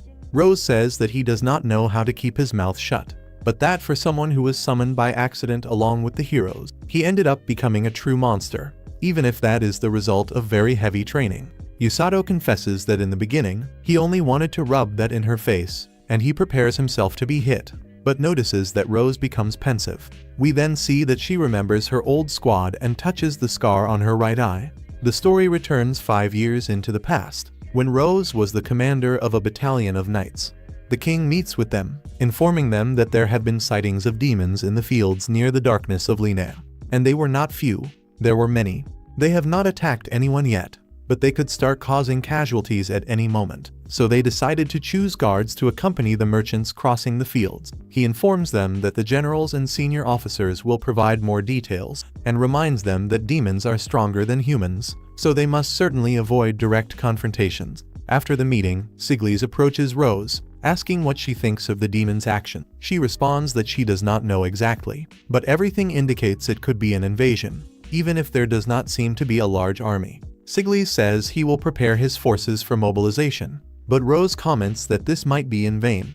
Even so, he prefers to be prepared for the worst. While they move away, Rose thinks it would be a good idea to send a scout. At that moment, one of her subordinates tries to talk to her, but Rose ignores her because she is immersed in her thoughts. The girl insists so much that Rose ends up striking her and tells her to be quiet. The subordinate complains that she almost had her head torn off and comments that her boss is a savage, but Rose does not care and continues walking.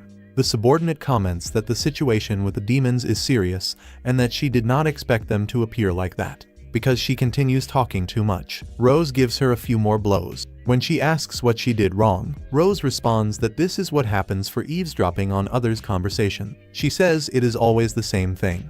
The girl does not know how to follow rules. Even so, both wonder what those creatures are planning. Probably nothing good, but if necessary, they will send them back home by force. The subordinate comments that underestimating the enemy is a very grave mistake, and fearing another scolding, says she is not underestimating them, since Rose has already corrected many of her ideas through force. Rose says that as a reward, she will be responsible for supervising the afternoon training. Desperate, the subordinate says it is not necessary, saying that Rose is already very busy with the position of commander. Upon arriving at the base, the rest of the team asks why her face is so pale. At that moment, Rose announces that she herself will be the one supervising the training that day. Indignant, everyone demands explanations, and the terrified subordinate says she did nothing. Rose wants to supervise only because they seem relaxed lately, and they should view this as a gift from Rose. This results in her receiving a beating from her colleagues while they train intensely. Rose simply ignores everything and enters the house with Kuru. A week later, the king informs them that the demons seem to be attacking the monsters of their own territory. According to witnesses, the soldiers are very well trained and coordinated, with extremely strategic attacks. Therefore, the king asks Rose to investigate their behavior and, if necessary, authorize the use of force, trusting that she will not do anything reckless. Rose thanks him for the trust and affirms that she will fulfill the mission completely. At night, she informs her group that the mission will be to patrol the darkness of Linnea. They will depart the following day, and if there are doubts, it is better to ask. One of the members questions how many enemies they might encounter, and Rose responds that there are somewhere between 10 and 30. Another person comments that it could be difficult if the situation worsens, but the girl is encouraging, reinforcing that they must not underestimate the enemy. Even so, the members tell her to shut up and reflect, but she does not give up, stating that thanks to her everyone is prepared, but they continue hitting her. Rose warns Kuru that on that occasion he must stay at home, because the mission is very dangerous. It would be great to take him, as he can detect monsters, but the creatures could go after him, and she does not want him to be in danger. Yuzi hides behind Rose and asks her to play a part, but the boss warns that this is a very important mission. This time, she will accompany them herself, which makes everyone very excited, for with her, no one can stop them. Even so, Rose orders everyone to be quiet and go prepare. The next day they depart and begin patrolling the outskirts of the darkness of Linnea. But at night they camp and comment that they have found nothing. However, Rose and you decide to head toward the western side, the most dangerous area of the forest. For this reason, they left the horses at that point, but one of the members says it would be better to explore mounted. However, you, very serious, says they will leave them there because they feel they will certainly find something in the west. Seeing her seriousness, the others agree. Remembering that she is the vice commander, Yu then announces that they will sleep in shifts. First the others will rest, but in the blink of an eye, everyone was already asleep. Rose orders Yu to go to sleep as well, as she will be responsible for the first watch. While the others rest, Rose notices that Yu cannot sleep and asks if she needs any help or perhaps a sleeper hold to help her out. Yu asks how she knew she was awake, and Rose responds that it is thanks to her instinct. The two sit near the campfire, and Yu asks why Rose chose her as sub-commander. She knows she is quite ordinary compared to the others and has nothing special. Her duty was to train everyone to be the best, but as vice commander, she only writes reports and requests equipment, as if she were a simple messenger. Rose responds that someone needs to do that work and that Yu has never received complaints nor committed serious errors, so in her opinion, she is more than qualified for the position.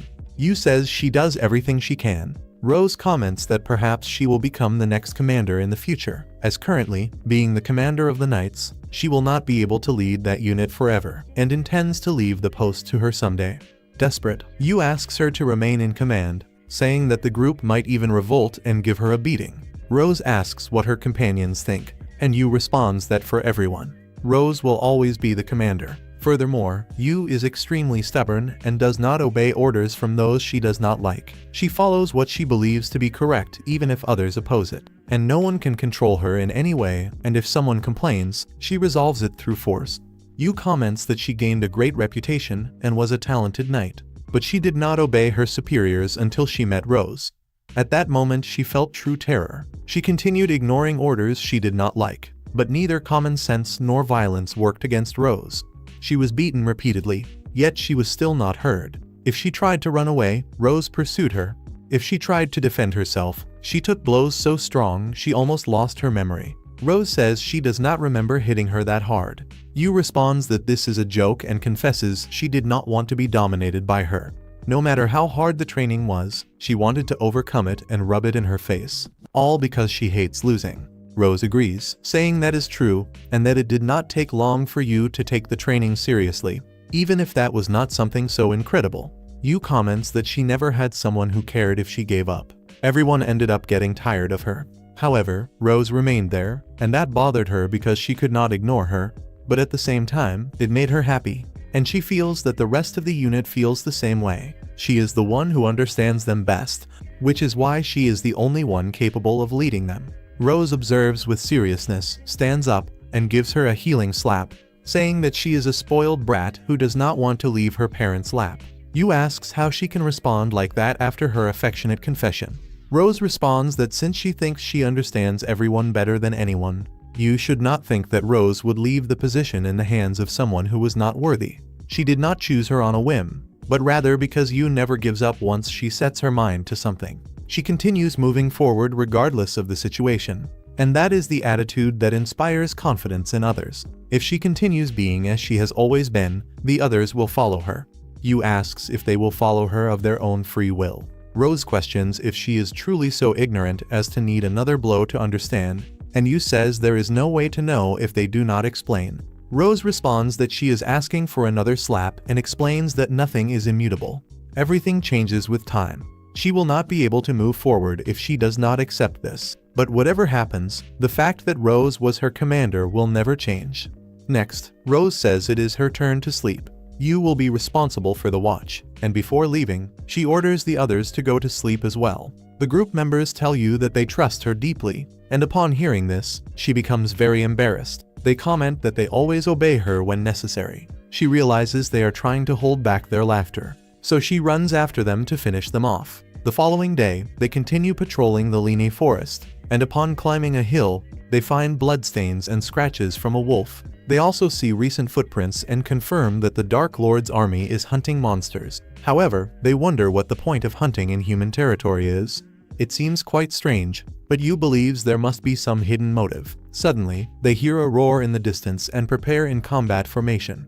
As they approach, they see the Dark Lord's soldiers defeating monsters and placing them in cages. One of the soldiers notices their presence, and Rose orders them to stay hidden for now. She then steps out and asks the creature what they are doing in human territory. Everyone prepares for a possible confrontation, but the creature responds that, sincerely, that mission does not matter. However, because it is something that will bring benefits in the future, he needs to fulfill it. Rose asks what mission he is referring to, but the soldier asks if she truly thinks he would reveal that information. Rose says it does not matter and recommends that they withdraw to avoid conflict. He responds that she is quite bold, but recognizes that she has the capacity to carry out what she says. Still, he does not intend to leave them alive after they have seen that. Rose warns that Yu will be in charge of the group, as she cannot give orders while facing that creature. The soldiers prepare to attack and the battle begins. He uses wind magic to slash at Rose, but she manages to dodge while counterattacking, though she causes no damage. Since the enemy covers his body with wind armor, Rose continues attacking. With a kick, she sends him flying, but she also ends up injured because of the armor. She knows she could be knocked out of the fight because of this, but she cannot let the soldiers escape. Therefore, she dodges all attacks, but the enemy begins to flee.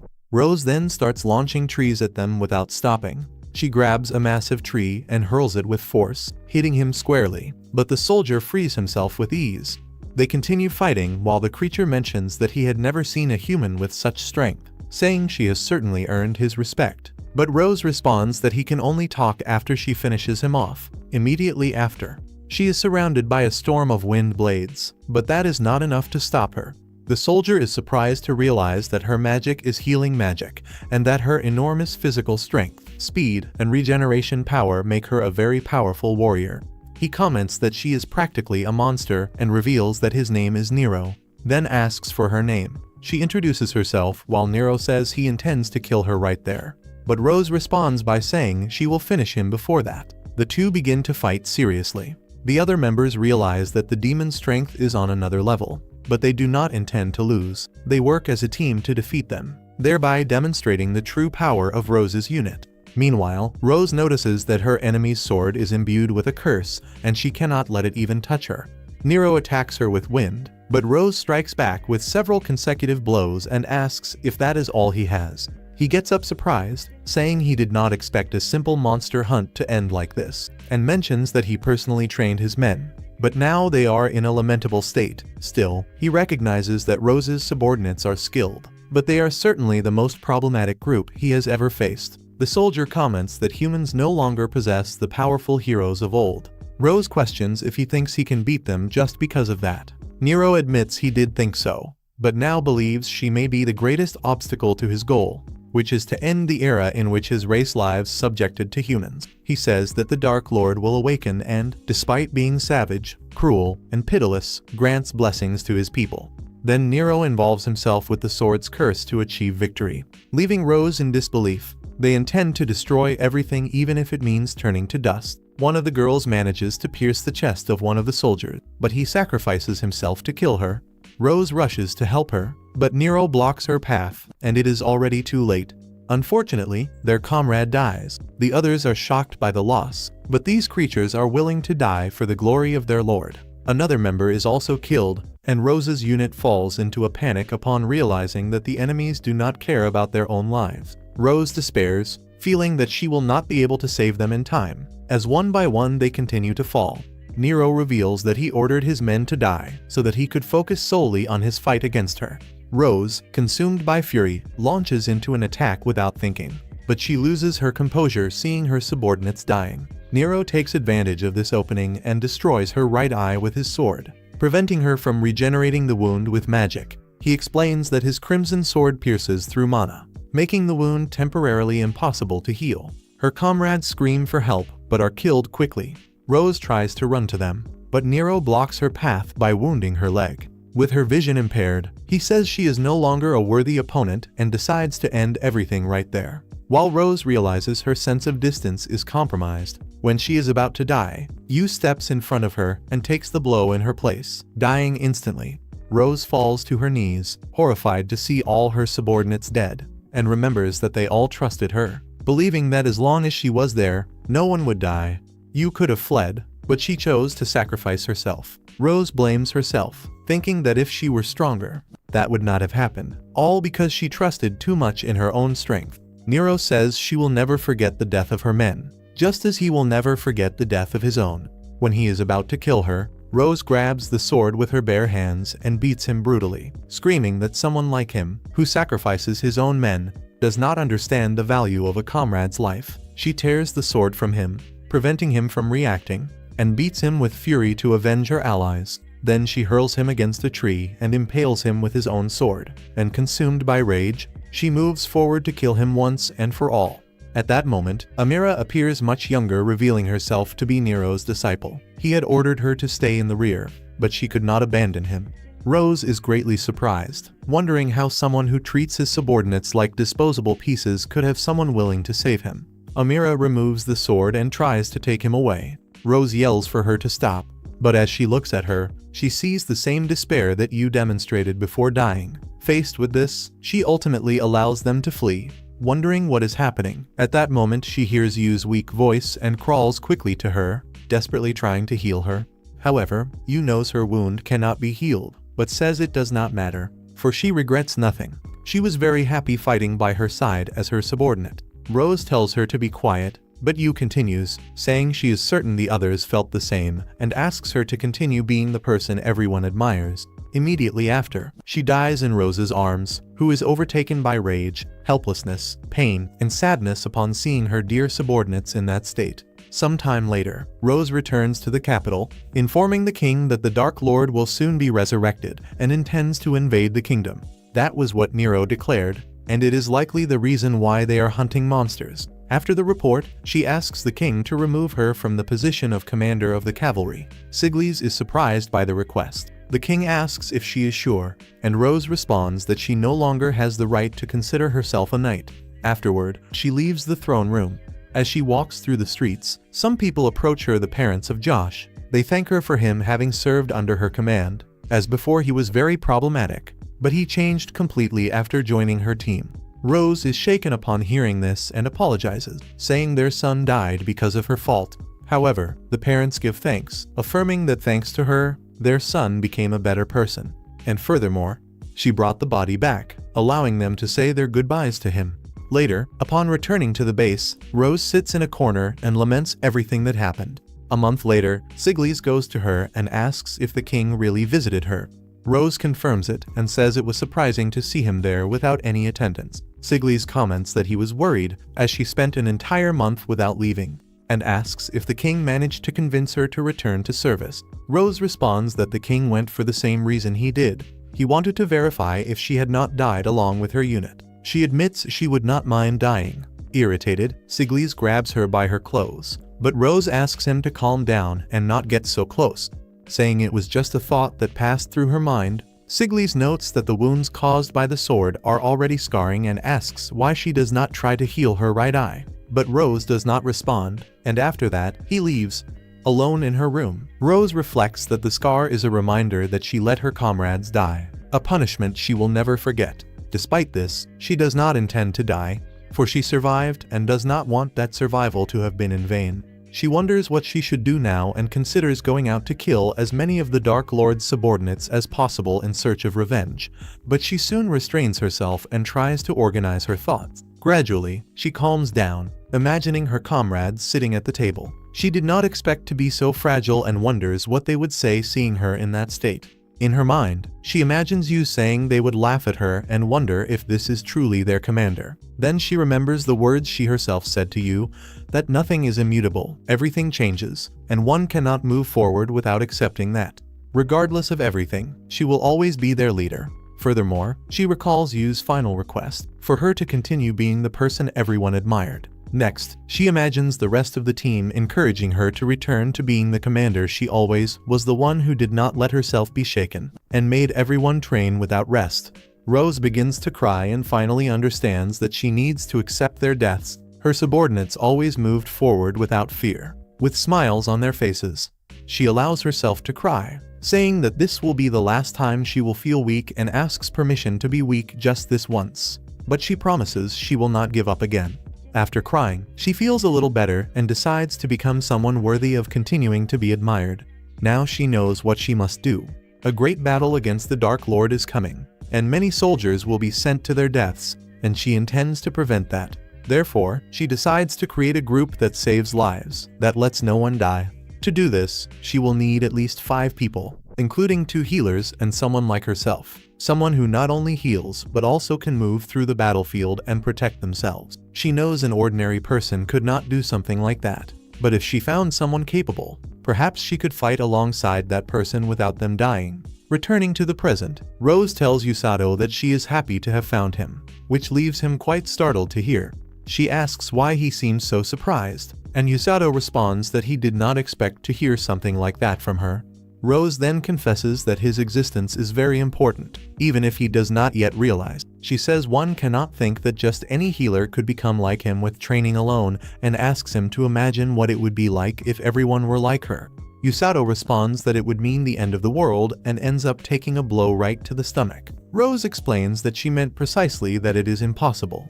She surpassed her own limits through constant training and repeatedly healing herself every time the pain came. And according to her, only the 2 of them are capable of reaching that level. Usato understands. Rose admits that he is exactly the type of healer she always wanted to find. He can do things that only she would be capable of, and she is certain that he will not die. Time continues to move forward, and they are close to reaching their destination. Meanwhile, the creatures have already finished the construction of the bridge, and the army is ready to fight. Amira comments that there was a small delay, but affirms they will emerge victorious in the war. At that moment, the knight appears and asks to lead the vanguard. Amira allows it, and he says he can finish everything very quickly. Still, Amira advises him not to underestimate the humans. She recognizes his strength, but reminds him that the rescue team exists and is very dangerous. The Black Knight, however, does not worry. On the contrary, he wishes to face strong opponents to feel alive. Finally, Usato and the others reach the battlefield. Everything is very calm before the chaos begins. Some soldiers eat, others rest, while Usato is so anxious that he cannot sleep. Upon leaving the tent, Suzune comments that he looks very good in the new uniform, the same one Rose wears. She also takes the opportunity to show off hers, saying she looks enchanting, and that her armor was made to amplify her lightning magic. She becomes very excited, while Usato feels uncomfortable with her behavior. He did not expect her to like armor more than cute things. But Suzune explains that in the previous world, she grew beautiful cacti to soothe her heart. Usato does not quite understand her taste. Then, she tells him to calm down and begins to tease him, trying to make him lose his shyness and show a cuter side. Usato flees from this and asks that they speak normally, but Suzune keeps insisting. Luckily, Kazuki appears asking her to stop, announcing that Commander Siglis is calling them. Usato is relieved and practically begs Kazuki to take him away from there. After that, Usato looks at the horizon and thinks that everything will turn out well. A while later, Siglis informs Kazuki and Suzune that the Demon Lord's army will reach the plain in half an hour. As soon as they appear, they will launch a collective magic attack. Next, they will advance against the enemy, while the soldiers will clear a path so they can reach the enemy commander and, if possible, defeat him. While they wait, Kazuki asks Suzune if she is alright, as he noticed she was teasing Usato just to relieve her nervousness. She admits that he has a good eye for that and says that, although she is nervous, she is also excited. Kazuki comments that she has changed a lot since they arrived in that world. Suzune responds that the version of her from the previous world no longer exists and that Usato accepts her exactly as she is now. Kazuki did not know about this conversation and asks her to tell him everything in detail. She promises to tell him after they return to the kingdom safely. At that moment, they feel the presence of the Demon Lord's army approaching. The mages prepare for the attack, and together they launch various magic spells. However, that is nothing more than a distraction, and they soon realize that the army is advancing from the southwest. The soldiers mobilize rapidly, while Rose orders the team to begin rescuing the wounded and taking them to Orga and Yuru in the rear. Blue will be responsible for protecting them, but she makes it clear that they must retreat should they face danger. Rose warns Usato that the two of them will only enter the battlefield if the situation appears to worsen. Until then, they must take care of the wounded who arrive. Yuru asks if he is worried about his friends, and Usato responds that it is obvious. She then asks him to take care of himself, since he will also be on the battlefield. A few seconds later, Tong arrives carrying 2 wounded men, and everyone is left in disbelief that the war has barely begun, and there is already much work to do. Rose makes it clear that war is like this. The wounded will not stop arriving. They begin to heal, but Usato is very nervous. While treating a soldier, the agonizing man says there is a massive serpent on the battlefield. Usato wonders if it is the same monster he faced in the darkness of Linat. Meanwhile, the Black Knight observes everything from afar, disappointed by the weakness of the humans. Suddenly, a soldier attacks him from behind, but the one who ends up wounded is the soldier himself, who falls defeated. He wonders what kind of being that is. The Black Knight removes the sword calmly and tries to eliminate the soldier to prevent him from revealing his ability. Luckily, Alec arrives, saving him with his strange water. The knight remembers Amira's warning about the rescuers and becomes excited, finally finding something that entertains him. Upon seeing lightning on the battlefield, he decides to go after some fun. The team member takes another wounded man to the group, and it becomes evident that everyone is overwhelmed. Rose then tells Usato that the time has come to enter the action. He responds that he trained exactly for this.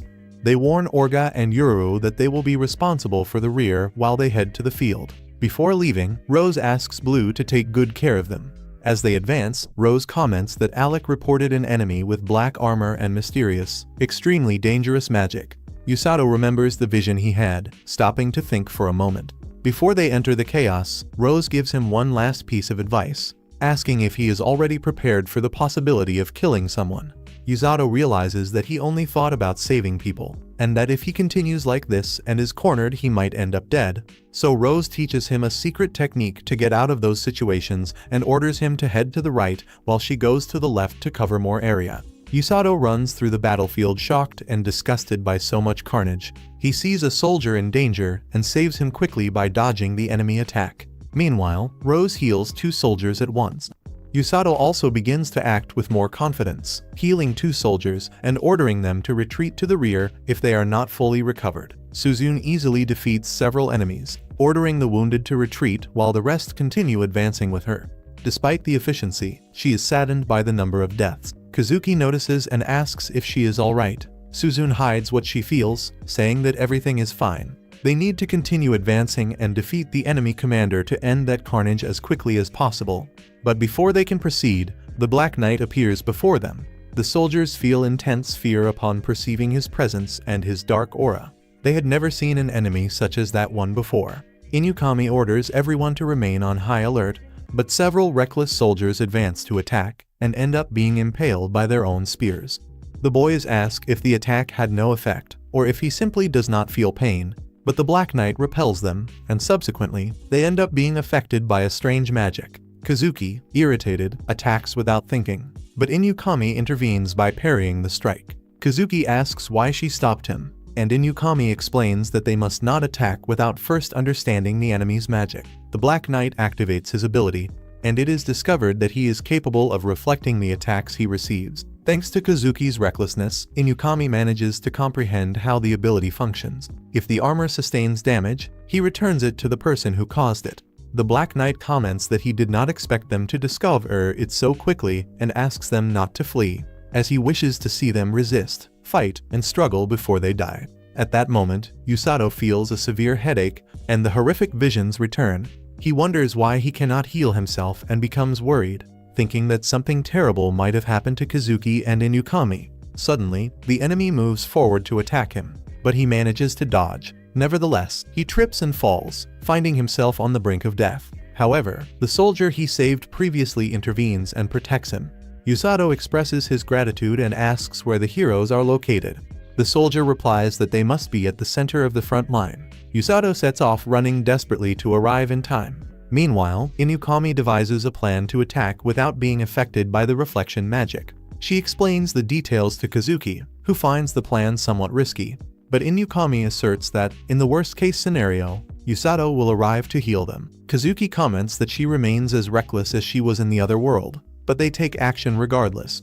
They evade the Black Knight's attack, create a smokescreen to blind him, and attack together with superficial strikes. Nonetheless, they perceive that he is able to reflect the damage even without seeing where the attacks are coming from. Then, Inukami notices that the wound she caused on his back was not reflected and asks Kazuki to attempt the plan once more. They repeat the strategy. Kazuki blinds him with light magic while Inukami increases her speed to attack from behind, destroying the Black Knight's throat. Now incapable of speaking, theoretically, he would not be able to activate his reflection magic. Inukami commands Kazuki to attack, believing it will work, but both end up falling into a trap. The attempt to silence him was completely futile. The Black Knight can reflect damage at will and left the wound on his back intentionally to deceive them. He does not need to say anything to activate his magic. The two were naive to believe they could defeat him and end up meeting a very tragic end. Inukami laments while Yusato runs desperately to save them. At that instant, Inukami reminisces about her life in the other world, when she managed to change the school rules, even though the credit was given to Kazuki because of the documents he prepared. Even so, he says that everything was only possible thanks to her, as the teachers trusted Inukami greatly. This did not please her, but she moved forward. Later, she recalls the moment when Yusato was desperate because he could not go out in the rain. She realizes how fortunate she was to have met him. When they were transported to that world, she thought she would continue being the same person as always. But Yusato was different. He knew exactly what he needed to do to adapt and survive in world. He was like a ray of light and hope, something that made her very happy, as he accepted her for who she truly is, and not for the version she was always forced to show. Inukami believed that as long as she was by the side of the others, everything would be fine, but she ends up being defeated by the Black Knight.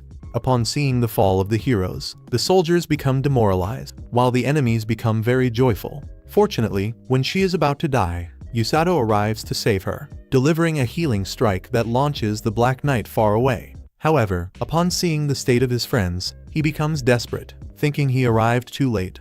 But he notices that Kazuki is still breathing, so he immediately begins to heal them. He rejoices when Inukami awakens, but the furious Black Knight stands up. After feeling pain from Yusato's attack, he asks who he is and charges forward, overcome by anger and the urge to kill him. Yusato takes the two and begins to run while healing them. While the soldiers provide cover for him, he warns that Kazuki should wake up soon. Inukami tries to say something, but they are interrupted by the enemy. Yusato becomes irritated because he still needs to continue healing the soldiers. But Inukami reveals something important, that his attack worked. She explains that the Black Knight's armor is made of mana and can return any attack. Yusato comments that this feels like cheating. Even so, his punch had an effect. And Inukami asks what type of attack he used, but the Black Knight interrupts again, promising to make him suffer for having wounded him. Yusato prefers not to fight, but he has no choice. He asks Inukami to protect Kazuki while he sets off to confront the enemy. He advances confidently, thinking that even if his strikes are reflected, he can heal himself. But he notices something strange. His attacks are not being returned. The Black Knight is also surprised to note that he is not causing damage to him. Yusato seizes the opening and begins to deliver a sequence of punches. The enemy, in disbelief, sees that the blows are truly working. Furious, he attempts to counterattack, but Yusato blocks everything with ease, and Inukami is impressed by how strong he has become. Kazuki finally awakens, and Inukami says they are alive thanks to Yusato, who is now facing the Black Knight alone. In the midst of the fight, one of the enemy's attacks pierces Yusato's hand, but instead of wounding him, it ends up destroying a part of the Black Knight's armor. At that moment, they realize something. The Black Knight cannot cause real damage to Yusato because he is constantly healing himself. Kazuki observes that it makes sense, but warns that if he is not careful, Yusato might end up healing the enemy himself by attacking him in that manner. Then it is revealed that healing magic is the Black Knight's weakness, as he cannot reflect attacks that are imbued with healing magic. The wounds that Yusato causes regenerate immediately. Therefore, the damage the Black Knight receives comes only from the raw force of the blows. Because of this, no marks remain to be reflected, only intense pain. He himself comments that this is not exactly the correct way to use healing magic, but it is indeed working. The Black Knight does not understand how he is being wounded, so he reveals his true power, absurdly increasing the size of his sword. He He tells the others they do not need to worry, as he intends to end everything at that instant. Yusato, however, does not care about the type of magic the enemy uses. His objective remains the same. He wants to prevent him from hurting anyone else. The two advance, colliding with a devastating shock. Nevertheless, Yusato does not retreat. He then delivers a precise strike called the Healing Punch, which completely restores the Black Knight's body, causing his armor to disappear. Some time later, the soldiers thank Yusato for saving them. He replies that he only fulfilled his duty as a member of the rescue team, but they clarify that it is not just that. By defeating the Black Knight, all the other enemies retreated, and Inukami agrees, saying that many would have died if it were not for him. She then orders a soldier to go rest and praises Yusato for his performance. Curious, she asks about the so-called ultimate healing punch. Somewhat embarrassed, he admits the name sounds strange, but thinks it is quite cool. Upon explaining, he ends up being a bit disappointing. It is merely a punch with healing magic. He mentions that he learned this from Rose shortly before the battle. In the memory, she explains that if he wants to defeat an enemy without killing them, he only needs to deliver a strike charged with healing magic. This does not cause permanent injuries, but still provokes enough pain to knock them out. Thus, the enemy is not truly wounded but feels an impact. And this is perfect for Yusato because it allows him to fight without killing anyone. Meanwhile, Inukami thinks that he is becoming more and more like Rose. Even so, it was precisely that punch that saved her life and Kazuki's life. They express their gratitude, but Yusato replies that he only did what was necessary. After all, she is an important companion and Kazuki is his friend. Inukami is moved, but Kazuki interrupts, warning that a giant serpent has appeared on the front line, and Inukami runs off to face it. Yusato tries to go along, but is stopped by Rose, who asks if it is true that the heroes almost died. Startled, he tells her everything that happened. Rose then understands that the Black Knight was actually that girl who is imprisoned and is impressed by the fact that Yusato defeated her. He apologizes, but she says he did more than enough by saving the heroes. In addition to having captured an important enemy and demoralizing the enemy army, she therefore orders him to return to the camp. The battle is already under control, and unless the creatures use some secret weapon, everything will be fine. Furthermore, they would only get in the way by running across the battlefield. Yusato understands and goes to his friends to inform them that he will return to the camp with the captain.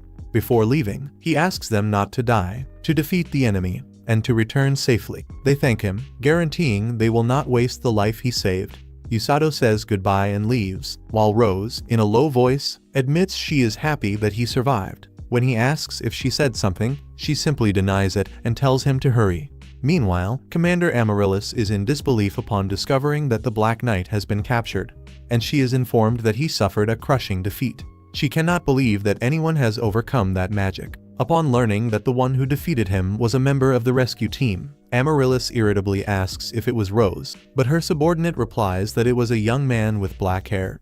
This frustrates her even more, as she realizes there is another person as problematic as Rose. She then orders a retreat and tells Haruki to return to the kingdom. Haruki questions the decision, but Amaryllis explains that if they continue fighting, they will not be able to protect the base. Furthermore, the enemy still possesses Commander Sigles. Haruki laments that they have no healers. Thus, the battle would only be a war of attrition, and they would certainly lose. However, before retreating, Haruki is surprised to see the heroes facing the serpent. The heroes prepare to confront it, determined to prove their worth. The situation on the battlefield is already calmer. The wounded are being healed, and many soldiers are resting. Yusato continues to help. As a flash of light appears in the sky and the giant serpent is defeated, the soldiers celebrate excitedly with the victory. Rose then informs Yusato that everything is under control. The enemy has already initiated the retreat. Yusato asks why they do not pursue the enemies, but Rose responds very directly, saying that they are too numerous. The most sensible course of action is to avoid further losses and prepare for the next attack. He questions if the enemies might return, and she confirms that it is very likely. Shortly after, a companion asks Yusato for help with another soldier, but Rose takes over the task. Then, a colleague tells Yusato that they won thanks to him, since he was the one who saved the heroes. He tries to downplay it, saying that anyone would have done the same, but she counters by saying that without him, the heroes would have certainly died and the battle would have been lost. She recognizes him as a true member of the rescue team and congratulates him. At that moment, Yusato recalls everything he has experienced since arriving in that world. The suffering, challenges, and learning. and he begins to cry without fully understanding the reason. Rose comments, somewhat surprised, that she did not know he could be so immature. He replies that he is only 17 years old and admits he felt great fear during the battle. The enemies were terrifying, and he saw many people dying. Even so, he says he is happy to have met Rose and to be able to help others. This touches her deeply. She remembers people from the past who said something similar, but today they exist only in her memories. Now, however, Usato is there alive, and she congratulates him for having returned with his life. Overcome with emotion, Usato ends up fainting from mana exhaustion. He pushed his limits and can finally rest. Later, having recovered, he speaks with Blurren and comments that upon returning to the battlefield, they were forced to run to the castle, as the king said he wanted to reward them. Upon arriving there, he became extremely nervous before so many people, and to help him behave, he ended up being scolded by Rose. However, he was actually enjoying it, since in his old world, he never received recognition. Observing more closely, he comments that Blurren seems much chubbier, but he denies it. At that moment, Gommel appears, announcing that someone was sent from the castle to call him urgently. Usato asks for the reason, but Gommel only insists that he go quickly and further recommends that he be careful when passing through the city, without explaining exactly why. When he reaches the city, Usato feels uncomfortable. Several people begin to give him gifts and thanks. He ends up surrounded by a crowd. From afar, that mysterious fox girl observes him in silence. Arriving at the castle, he speaks with Lloyd and tells him everything that happened. For Lloyd, it is no surprise that the people admire him so much. He thanks him again, saying that Usato saved the heroes and his companions, and that without him, the outcome of the war could have been different. Usato asks them to stop, stating that he was also saved several times by the knights and that everyone fought together as a team. Lloyd comments that Usato is a very interesting person, and Usato responds that he would like to count on him as a bodyguard in the future. Lloyd feels honored and takes charge, saying it was an excellent choice. Lloyd is skilled with both the sword and magic, potentially even becoming a royal guard. Though embarrassed, Lloyd receives sincere praise, being recognized as someone trustworthy. A short time later, Usato is called for an audience with the king, who apologizes for summoning him so soon but requests his help once again. When he asks for the reason, Siglis explains that they need him to interrogate the Black Knight. Usato remembers the girl and questions whether she became violent during the interrogations, but the answer is exactly the opposite of what he thought. Leaving him quite surprised, she cooperates and answers the questions, but she has not yet revealed what they most want to know, which are the details regarding the magic system of the high-ranking officers of the demon army. The king then reveals that the Black Knight will only continue collaborating if she can see Usato. Confused, he accepts, and a short time later he goes down to the dungeon. Inukami insists on accompanying him, ready to intervene in case something goes wrong, but Usato comments that she has already suffered enough and that probably only he and Captain Rose would be capable of defeating that enemy again. Nevertheless, Inukami insists that she will serve even as a human shield if necessary. During the way there, Usato wonders how he managed to defeat her. Siglis explains that she possesses an affinity for dark magic, and that Usato's healing magic ended up nullifying her magic. Upon realizing this, Usato is startled, because it means that at certain moments he attacked her practically without the effect of the healing magic, using only raw force. Worried, he asks if she received medical treatment, but discovers that she did not, because she simply restored her armor as soon as she recovered. Desperate, Usato runs to the cell and asks if she is injured. He admits, somewhat embarrassed, that his strikes are strong enough to break stones, so he imagines how much it must have hurt. The Black Knight responds that she is fine. Even if it hurts, it does not matter, as pain is part of it. Inukami comments that she even seems to enjoy it, calling her a masochist, but he asks her to stay out of it. He then asks why she wanted to see him, and she responds that she only wanted to see the face of the one who left her in that state. Feeling guilty, Usato asks for permission to enter the cell, saying that he needs to help her. Siglis permits it, and upon entering, Usato asks her to give him her hand. She finds it strange and asks if he intends to torture her. But Usato, losing his patience, insists that she simply hand over her hand. The Black Knight hands over her hand without hesitation, and Usato immediately begins to heal her. She asks what he is doing, and he responds that it is obvious. Even though she says it is not necessary, Usato insists, as he does not want to let her die, and asks her to remain quiet. While he heals her, she feels a strangely pleasant sensation. With some hesitation, she holds his hand, commenting that it is very warm. When he finishes, Usato asks if he can release her now, but she asks for a little more time. Subsequently, she removes her armor, admitting that she has never felt anything like that before, and asks to remain that way for another moment. Usato is moved and realizes that he cannot refuse upon seeing her expression. The next day, at the rescue team base, Rose informs him that she will train him personally. Usato does not like the idea. After all, he already knows what she is like, but Rose reminds him that the enemy army will attack again. Therefore, he needs to evolve. Usato would even like to improve his healing magic because he wanted to treat diseases, but he is not at that level yet. Rose then says that his physical condition is at least acceptable, which is already sufficient, and announces that the true training will be hand-to-hand combat. Her plan is quite terrifying. She wants to attack so fast that Usato cannot react, forcing him to learn to dodge.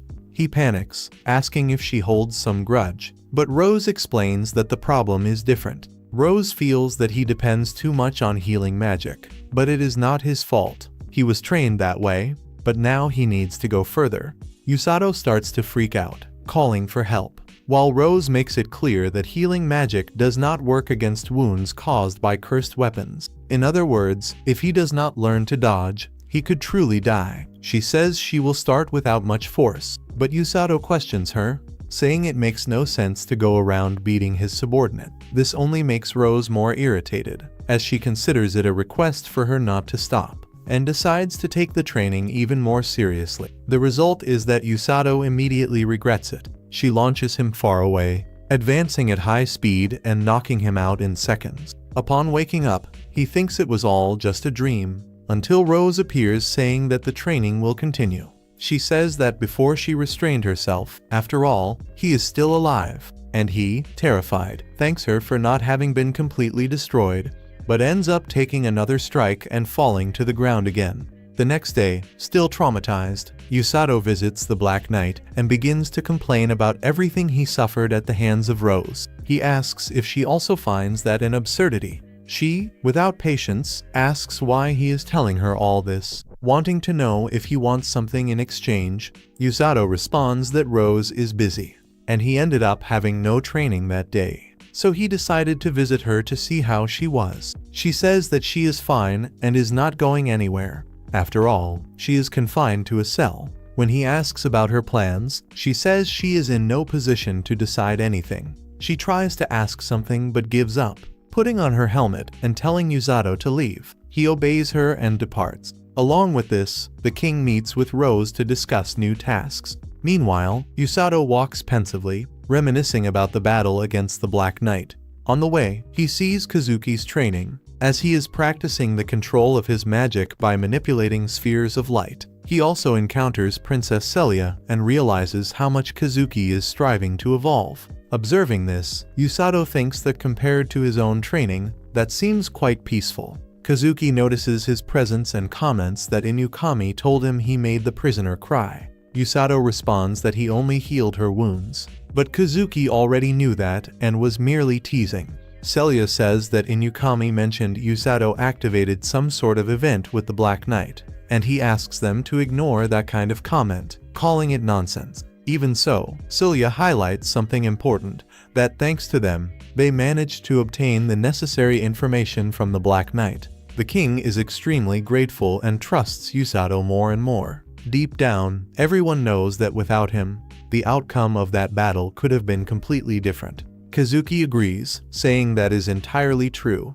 After all, without Usato's help, he probably would not even be there. However, he soon realizes he almost revealed too much, as he does not want Celia to discover that he was on the brink of death. So he cuts the subject short, saying he will continue training. After they say goodbye, he returns to the kingdom, but Celia does not let it pass and asks Kazuki to explain further. Wanting to know what would have happened if Usato had not been there, Kazuki panics, realizing the danger of the situation, and apologizes while trying to avoid answering. Usato realizes that he only wanted to spare her from worry. Continuing on his way, Usato begins to think about the Black Knight's fate. Now that she has provided important information, he wonders if she will be executed. Meanwhile, the prisoner herself wonders why Usato continues to visit her, wanting to know what he truly wants. Suddenly, she hears footsteps and imagines it is him, but the one who appears is Rose. Noticing the uniform, she deduces that she is the captain. Rose explains that she came by order of the king and presents two options. The first is to spend the rest of her life rotting in that cell. The Black Knight responds coldly that if that is the case, they should kill her quickly, but Rose interrupts her, telling her not to be in such a hurry. Upon opening the room, she states the second option, which is quite different according to Rose, even irritating, which involves becoming a useful enemy. The prisoner calls that an absurdity, but receives a blow to keep her quiet. Rose explains that healing magic is extremely effective against her and that the king does not like keeping prisoners of war. Furthermore, killing someone dear to the enemy kingdom could generate even more problems, and those creatures coming after revenge would only complicate things further. Startled, the knight panics. At that moment, Rose places a collar that completely seals her mana. Even though she tries to remove it, she cannot. Rose makes it clear that keeping her imprisoned forever would be a waste of resources, and it is more useful to transform her into someone who serves the group. When the prisoner questions whether she has no choice, she receives a very direct response, stating that the king has already decided she will be under Rose's responsibility. With no alternative, she is knocked out and taken from there. Later, we see Usato trying to make Blurren exercise to lose weight, but he ends up being kicked by Rose for not resting as ordered. He complains but notices she is carrying someone and is shocked to see it is the Black Knight. When asking what she intends to do, Rose responds very directly, saying she will transform her into a subordinate. Furthermore, she thinks it will be fun to train a demon. Since her mana is sealed, there is no danger, and Rose guarantees she will supervise everything personally, just as she did with Usato. He feels great pity for the situation. When the girl wakes up, she sees Usato, who merely offers his condolences. Later at night, Usato talks with Rose.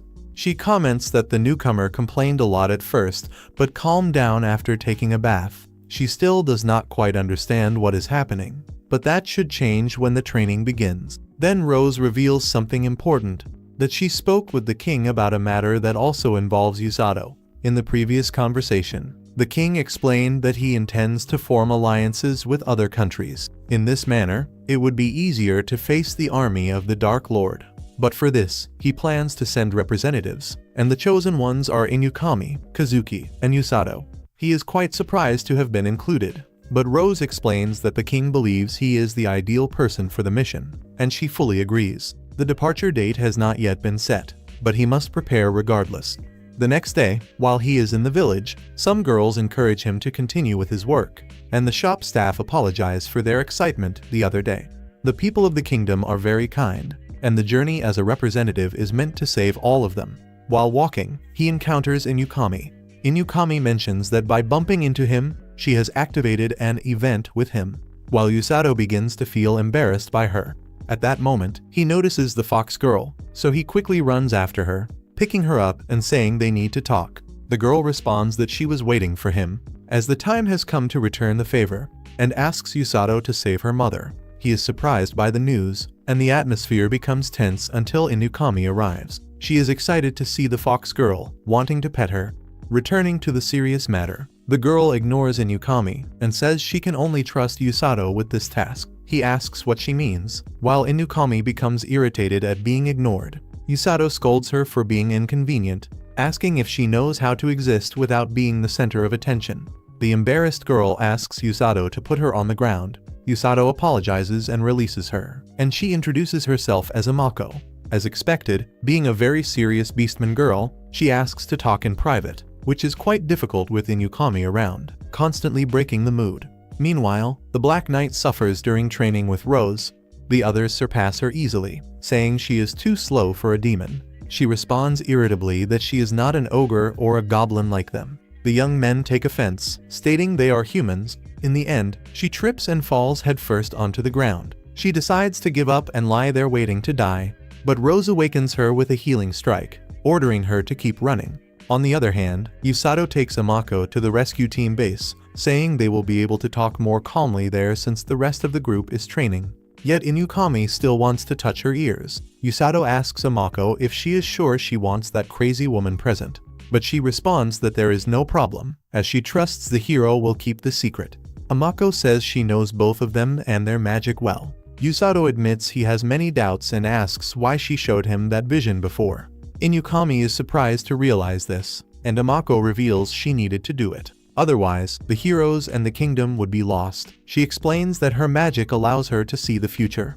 The vision occurred a year ago, but she could not abandon the people who cared for her. She did not want to lose Usato now that she had found him.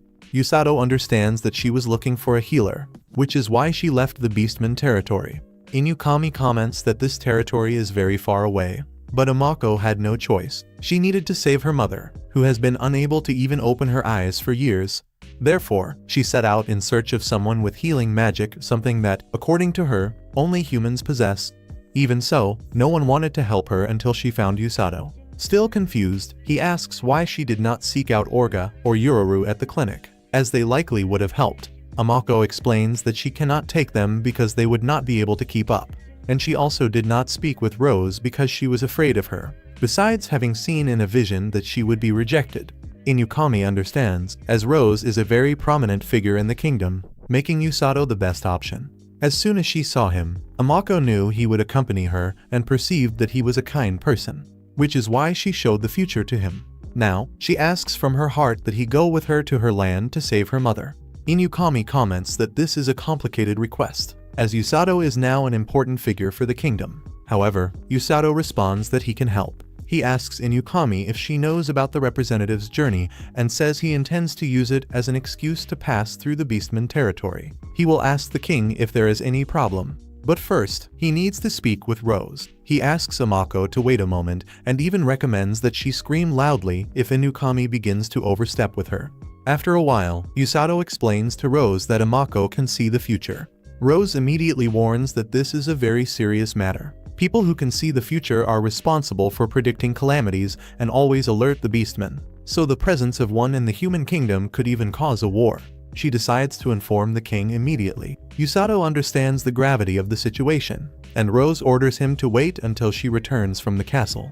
Meanwhile, Amako realizes that the journey may take longer than she expected, and Usato understands that she likely already knows everything he discussed with Rose. Inukami, as usual, becomes quite dramatic. Usato tries to reassure Amako, saying that the king will certainly find a solution. Before leaving, she expresses her gratitude, but Usato says that he is the one who should be thankful. After all, without her intervention, both he and Inukami might have died. At night during the meal, the team fights over the food. The Black Knight, however, is nervous and hesitates to eat. Alec asks if she dislikes his cooking, but she tells him to be quiet. Usato then advises her to eat, or she will end up fainting from hunger the next day. Desperate, she asks if she will have to endure this every day from then on and begs to be thrown back into prison. Then, Usato gives her a gift he bought at the market. It is a diary, and he suggests that she write everything she feels in it, as it helps to unburden oneself. Embarrassed, she accepts and begins to eat. From that point on, she starts using the diary. The following day, she runs until exhaustion, and Rose sends her flying with a kick.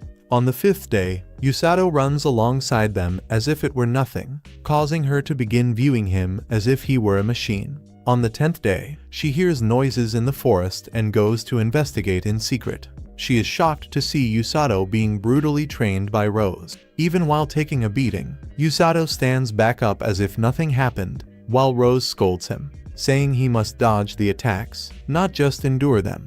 The two argue, trade headbutts, and continue an insane training session. Rose, with a terrifying smile, says she will defeat him with her fists alone, while Usato responds that she will not succeed. The Black Knight watches, impressed.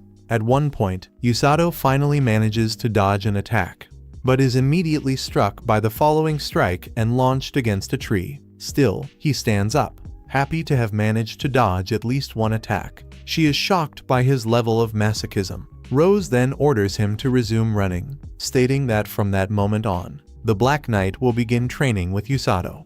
Later, Usato comments that the captain is a monster, but he himself is becoming one as well. Rose realizes she never asked for her name and decides to correct this.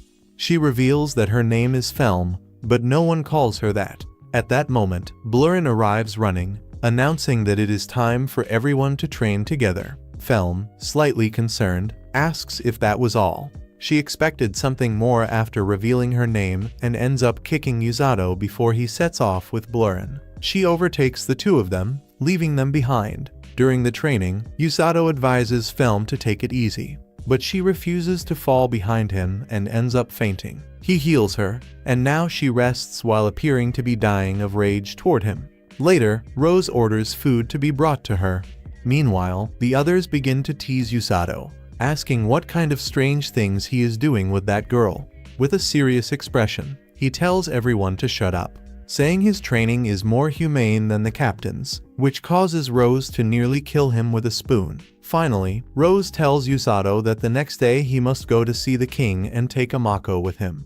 Meanwhile, Felm overhears everything while hiding and discovers that Usato will travel as a representative. The next day, Felm sneaks out of the base and flees with her luggage.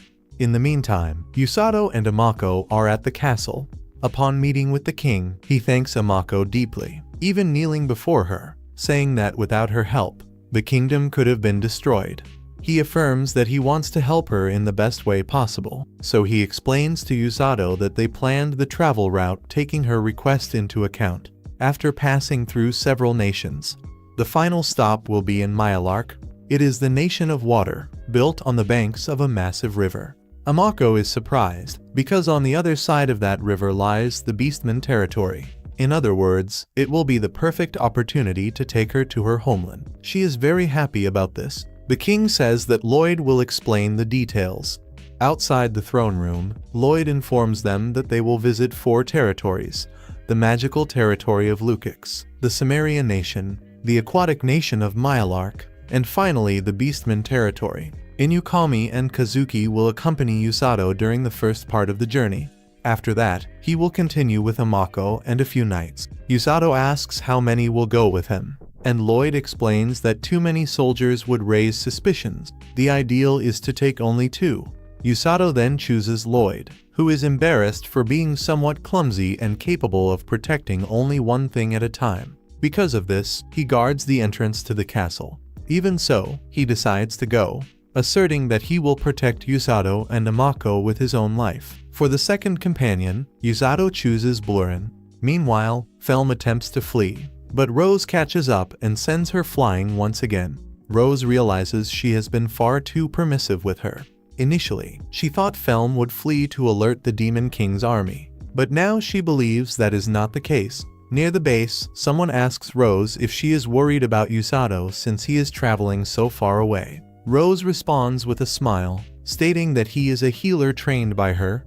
In other words, nothing will happen to him. She also suspects that Felm wants to escape to follow him, but the nervous girl denies it, saying she simply could no longer endure that training. Rose then orders her to continue running without stopping. Later, Usato meets Felm, and she recounts everything that happened. He is surprised to learn that she tried to run away, and she admits it was because he is going to travel. Usato teases her, asking if she will feel lonely without him, which causes the embarrassed girl to kick him, saying it is not fair for him to escape that training while she has to stay. She continues hitting him. Usato asks her to stop, calling her by her name. This leaves her even more embarrassed, and she leaves irritably. Afterward, Rose speaks seriously with Usato. She says that the journey will be very different from anything he has faced so far and comments that many people view healing magic as inferior. If anyone says that to him, she expects him to give that person a good thrashing to teach them otherwise.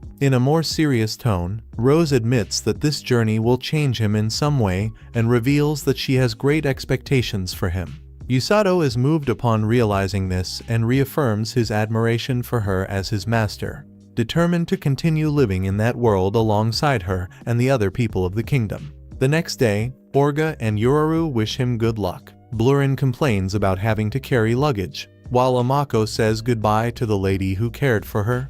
Amako promises she will stay by his side. Celia says goodbye to the heroes, and upon reaching the border, they set off toward a new adventure, where they will certainly encounter new allies and enemies. Meanwhile, Rose takes Felm to a place called the Darkness of Lingle, and Felm observes Usato from afar as he follows his path, excited for this new journey. And thus, the anime ends with a taste of a continuation to come. Do not forget to leave a like and subscribe to the channel. And do not forget to comment magic. A kiss from Bat-kun.